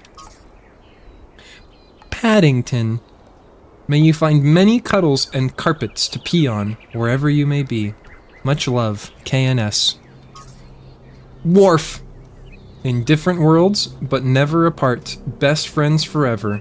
A cosmic work of art. Lucy. You came to me, and ever since then, my life has been brighter. My number one. Norma Jean. Your original father passed away, and I took you in. You were scared, but now I hope you're happy. Bitsy, you were taken from us too soon. I miss you more and more, every day. Sweet dreams, baby. Dana and Fox. The truth is out there. Love you, Nene. I don't know how to pronounce that accent. I'm just not gonna try. Dick Cheney. For a creature with so much fur, you are always trying to keep warm with your oversized hats. Cooper, the court jester of my heart. Chewie, music is supposed to soothe the savage beast, but you were different. Who has so many cats? Holy cow. These are just like, this is a memorial to the cats of like everyone in the city, but also all of the developers. And maybe some Patreon supporters. I'm gonna go to sleep for real. I hope you solve all the puzzles. We're making so little progress. This is amazing. Mister, your ability to relax was unparalleled. Dom, I'm always so glad that you never grew into your ears. Damn, look at those big ears. Stanley Biscuits. To the best neighbor I ever knew. Stanley Biscuits, I miss you every day. Have sweet dreams, fool. Good night. Kipper B. Worshishen. Wishishin. I don't know. Here lies a cat who was devious. His cunning ways were quite mischievous, but we loved him all the same. Look at this smug cat. Her name is Luna. She smells like tuna. God, that's such a smug cat. Whoa! Saffron and Cayenne, may you hunt forever. Like, those are the eyes of cats who are, like, actively perceiving a paranormal entity. Like, behind the cameraman is, like, a crowd of ghosts. Arrow, never stop screaming. To Lena, my best friend, who has always been the sunshine of my life. Ripley and Smog, sun sleepers, moth hunters, our favorite beasts. Sir, you are such a gentleman, and I miss you dearly. Aw, I can imagine having a cat named Sir. It's like, oh, sir, would you like your food? Oh, sir, do you need more water? Sir, should I clean out your litter box? Lilu, you were such a diva and always judged me with your stares, but you were a furry sweetheart underneath it all. I miss you, darling. Senya, the best magic sausage in the world. Can't wait to see you again someday. Look at those orange eyes. That's beautiful. There's a channel I watch on Twitch that feeds stray cats in Florida's, and chat named one of the kitties my wife. Jazzy and Gaia, to the most gentle and loving cats one could ask for. I love my wife. Jenny did not like to be held by the unworthy. Alright. And that's pretty much it. That's the cats. There's these ones that we already looked at.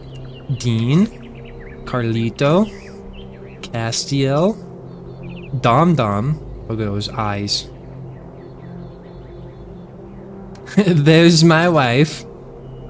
Gru Gru. Hassan. The little man. And the old lady. I bet the little man and the old lady would be friends. Sam. The tiny. Mr. Cat.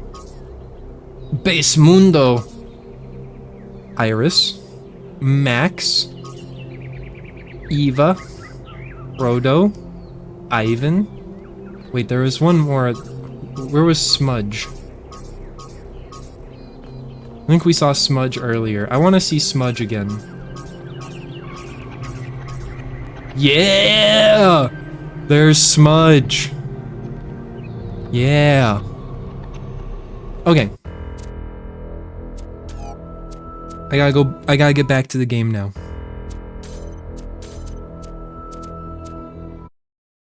Oh my god, chat. Oh my god. That says we've been on this save already for 2 hours and 51 minutes, and we've made 3% progress.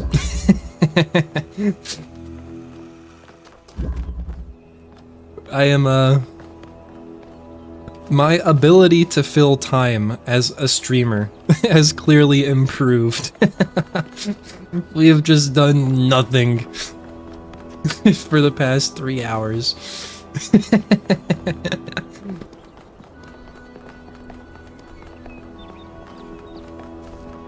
We had important cat business, true. That's correct.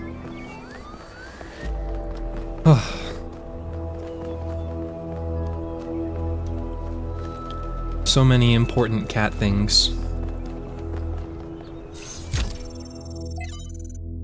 Founding.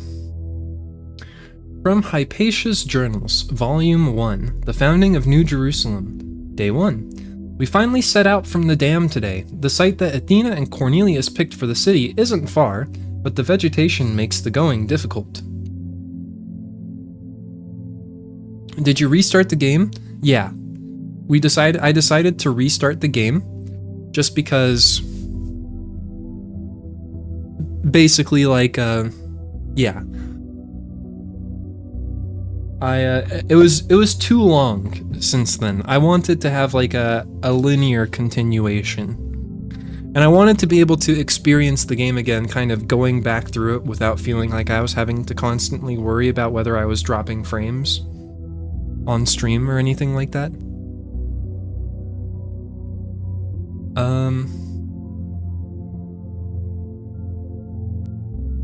We found the secondary supply site easily enough, thanks to Alexandra Drennan's instructions, but while I still have to compile a detailed inventory, it seems that many of the more complex materials are in bad shape.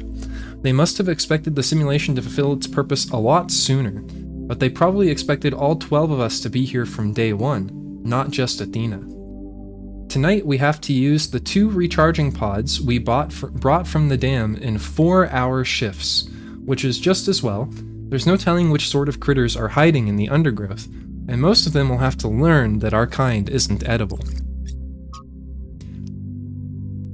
From the introduction of Are We There Yet?, Where We Came From, Where We're Going, and Why You'll Need Snacks by Valerie Contera Romero.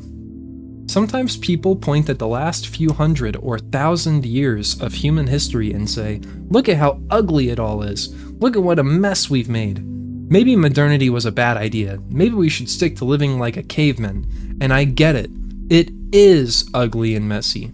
But the mistake is thinking where we are now is the end point, and that this is the adulthood of the human species. I mean, try and apply what you know about human development to human history. Think about babies.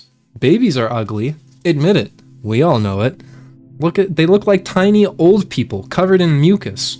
They have soft heads, and they grow into children, tiny sociopaths with underdeveloped brains. And then they become teenagers, pimply, self-righteous lunatics driven by hormones. And then slowly, if you're lucky, they gradually become adults. The development of the human individual is always ugly and messy, but that's the point. It's development towards something. The same applies to humanity as a whole. On a geological scale, we've barely just come into existence. We've gotten through the baby phase, just about survived our childhood, but we're barely teenagers. Stopping here would be disastrous, and a betrayal of everything we could still become. We may feel the weight of history on our shoulders, but this is just the prologue. To put it in pop culture terms, we haven't even made it out of the tutorial yet. Just because it's all pimples and hormones and frustrations right now, doesn't mean it's never going to change. Yeah, I mean, one of the things that I always put into perspective is at the turn of the 19th century... Chimitachiga, I'm the Mavriga. Better believe you that I'm coming to squeeze you. I'm gonna be squeezed. But at the turn of, not the 19th century, at the turn of the 20th century, like literally right around the 1900s, I think the global population was like less than 2 billion, maybe close to 1 billion. What was the global population in 1900? Yeah, 1.6 billion. And at the turn of the 20th century, we were actually going into what was basically a global famine. And if it weren't for the fact that Haber invented the process to basically pull nitrogen from the air, and then we used that nitrogen as fertilizers, we probably never would have grown past 2 billion. Or maybe never past 3 billion or something like that. There just simply would never have been enough resources. But the global population in 100 years has exploded fourfold compared to, what it was, 6,000, like 100 years ago, not to mention 6,000 years ago. And that's the craziest thing to think about to me. And just like the scale of 1 billion is just ginormous.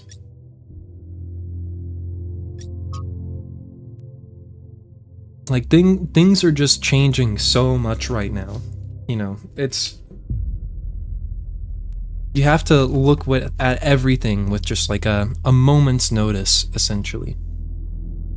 The Dead City. From considerations of beginnings and endings, my evil arc will be stealing everyone's nitrogen.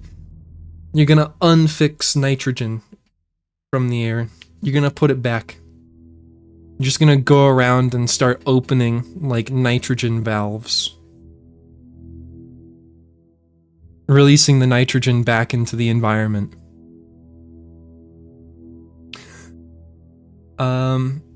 I think all that time Athena spent in the Dead City changed her. I don't think she had conceived of the goal before. I think she believed fully in the naively optimistic ideas of Alexandra Drennan. But walking through those ruins is a visceral experience. She spent a great deal of time there looking for resources. It's the sheer amount of death that gets to me. How many animals our ancestors killed? many to the point of extinction, entire species eradicated, sometimes for the most superficial reasons. Whenever humans arrive somewhere, death would follow. And then the great blowback, the death of billions of thinking beings, the extinction of humanity itself. It's too horrific to truly imagine, but I suspect the founders spent a great deal of time doing just that. That's what she must have realized when there was no way back to the growth-obsessed, all-consuming civilization of the past.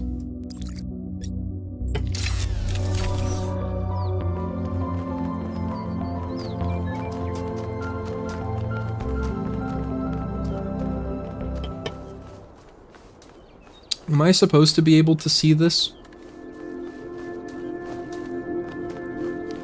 Seems a little strange. Alternative option. So what, we gotta get green. Okay, so this is showing me that I can't.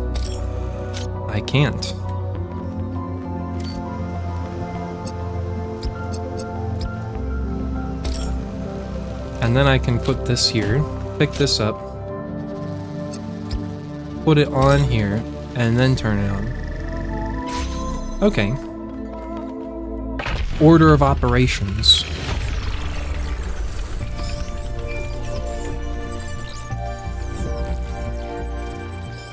Hey, Byron. Tell me, what did you make of New Jerusalem?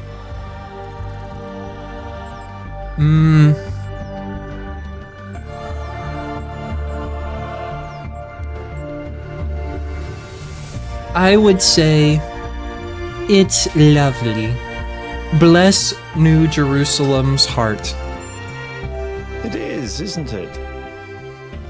We had such ambitions in the beginning. There's cats there. But if you look closely, you'll notice the cracks, the places where it's all starting to fray.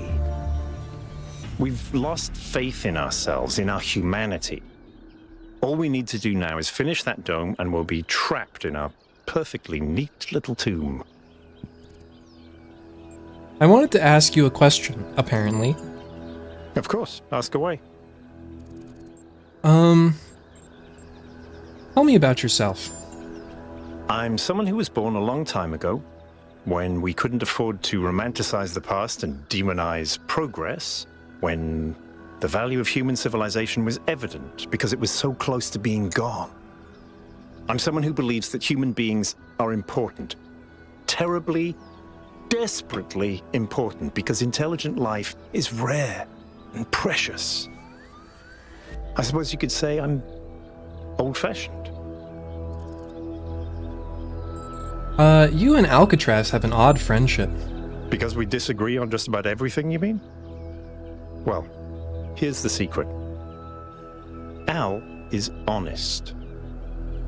He believes what he believes because it seems right to him, not because it gives him power over others. I respect that.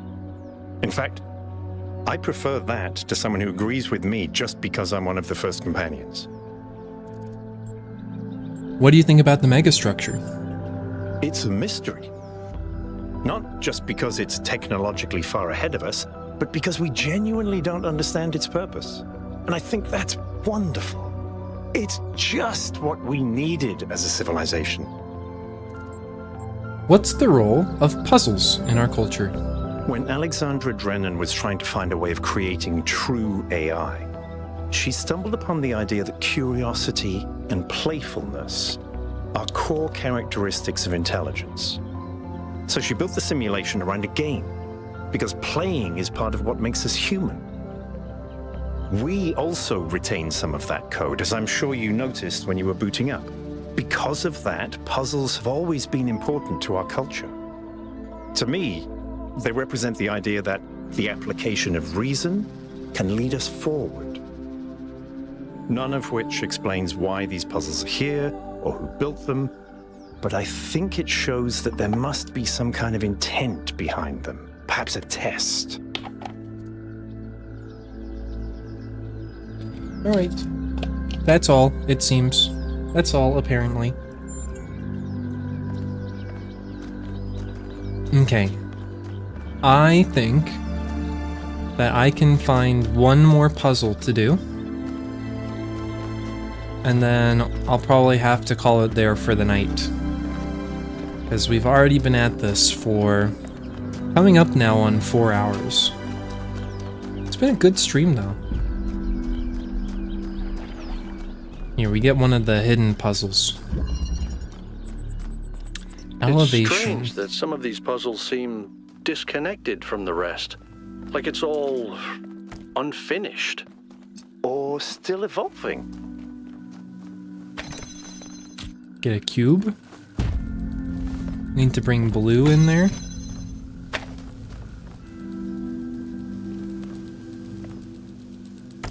Why is you so clicky?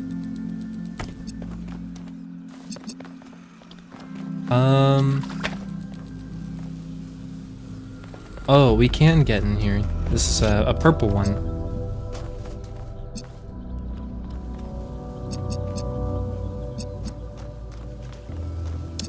Okay, I see. Or at least I think I do. We can bring red up here. And then we can connect green and red to make blue. And then what? Oh, perhaps significantly simpler. We can do that. And that allows me to free this.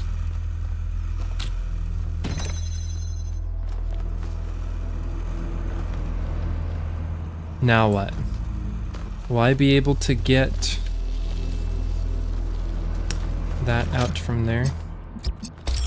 I suppose I can actually keep this open. I see. By using the cube to give it height. Now that's held open with blue.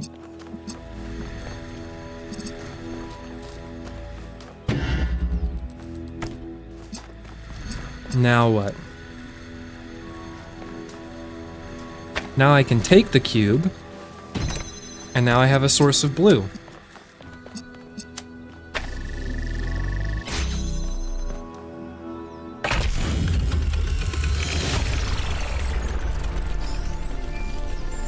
Okay, that was an elegant solution that just kind of fell out of the setup. Bad news. Still no idea what those particle clouds are, but I've managed to fix the transport system. I mean, I fixed another bit of it. Well, it goes to one more station now. Don't complain. 2 stations are better than none. I wonder what's waiting for us there. Oh, but what's the problem? If I didn't know any better, I'd say it was sabotage. The whole system is a mess. Let's not make any assumptions. Yakut, what does the next site look like? It's a plateau in the mountains. Seems like more of an open area with scattered structures, less enclosed. Couldn't tell much from the drone feed. There's a lot of trees. Looks pretty though. Okay. Keep exploring, everyone, but stay alert. I like Yakut.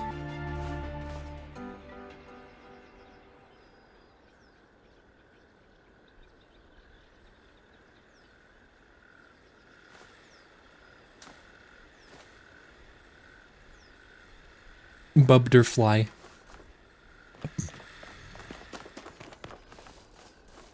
Okay. Well, I think that's where I've got to end it here for the night. Let's read the social media. Let's not talk to Doge yet. What's 1K like? I'm curious, has anyone actually met 1K? By the Founder's Pistons, I hope he's interested in mechanical engineering or something. We desperately need more people to help keep this city functional, so we don't have to rely on Melville to repair the stuff that Pellegrino fixes. Remember when you fixed that door to the mayor's office? How long was Herman stuck in there? You trap one mayor in his office for a week and you're marked for life. I hope he's an artist. What we really need is new stories, new ideas to lift our spirits. You know, if we just kept going, we wouldn't have to worry about this, and we wouldn't have to imprison poor 1K in a cage of expectations. 1K will be whatever the progenitor intended him to be, and whatever the founder foresaw when she established the goal. He's really interested in history, which is an excellent start. Some of you could learn a thing or two from his attitude.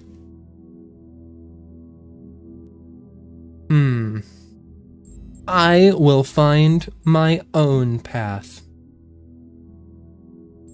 I don't know, I feel like that's not controversial enough.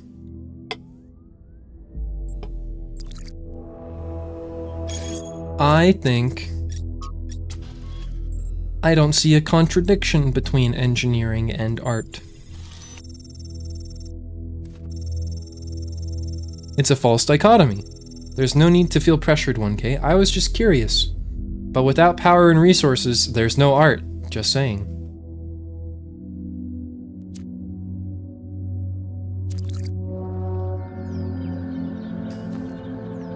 Okay. Well, that's gonna have to be it. It's getting late. I can't be staying up too long. As always, it's a mighty big pleasure. It's a wonderful time, chat. Let's see if there's anyone we can raid. Who's streaming right now? Nora is streaming?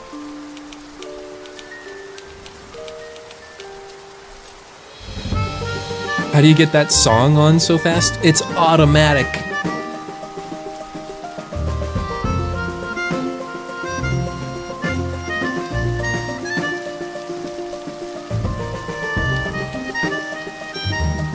Thank you for being here. You all are wonderful.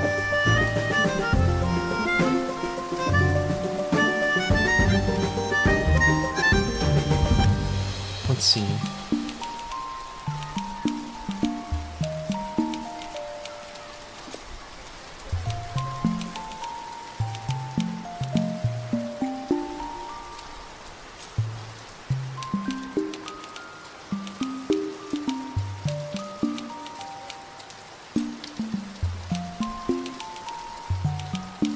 Is there anyone that really jumps out to me for raiding? I'm so picky, chat.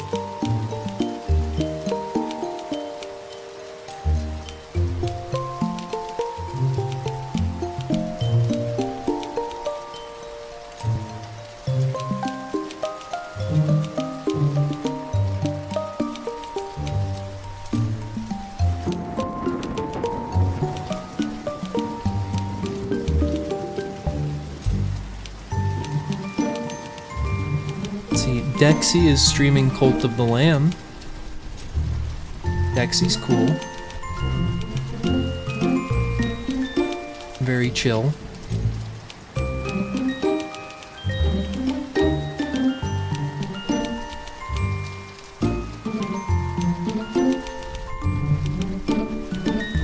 I think I will just allow the stream to end.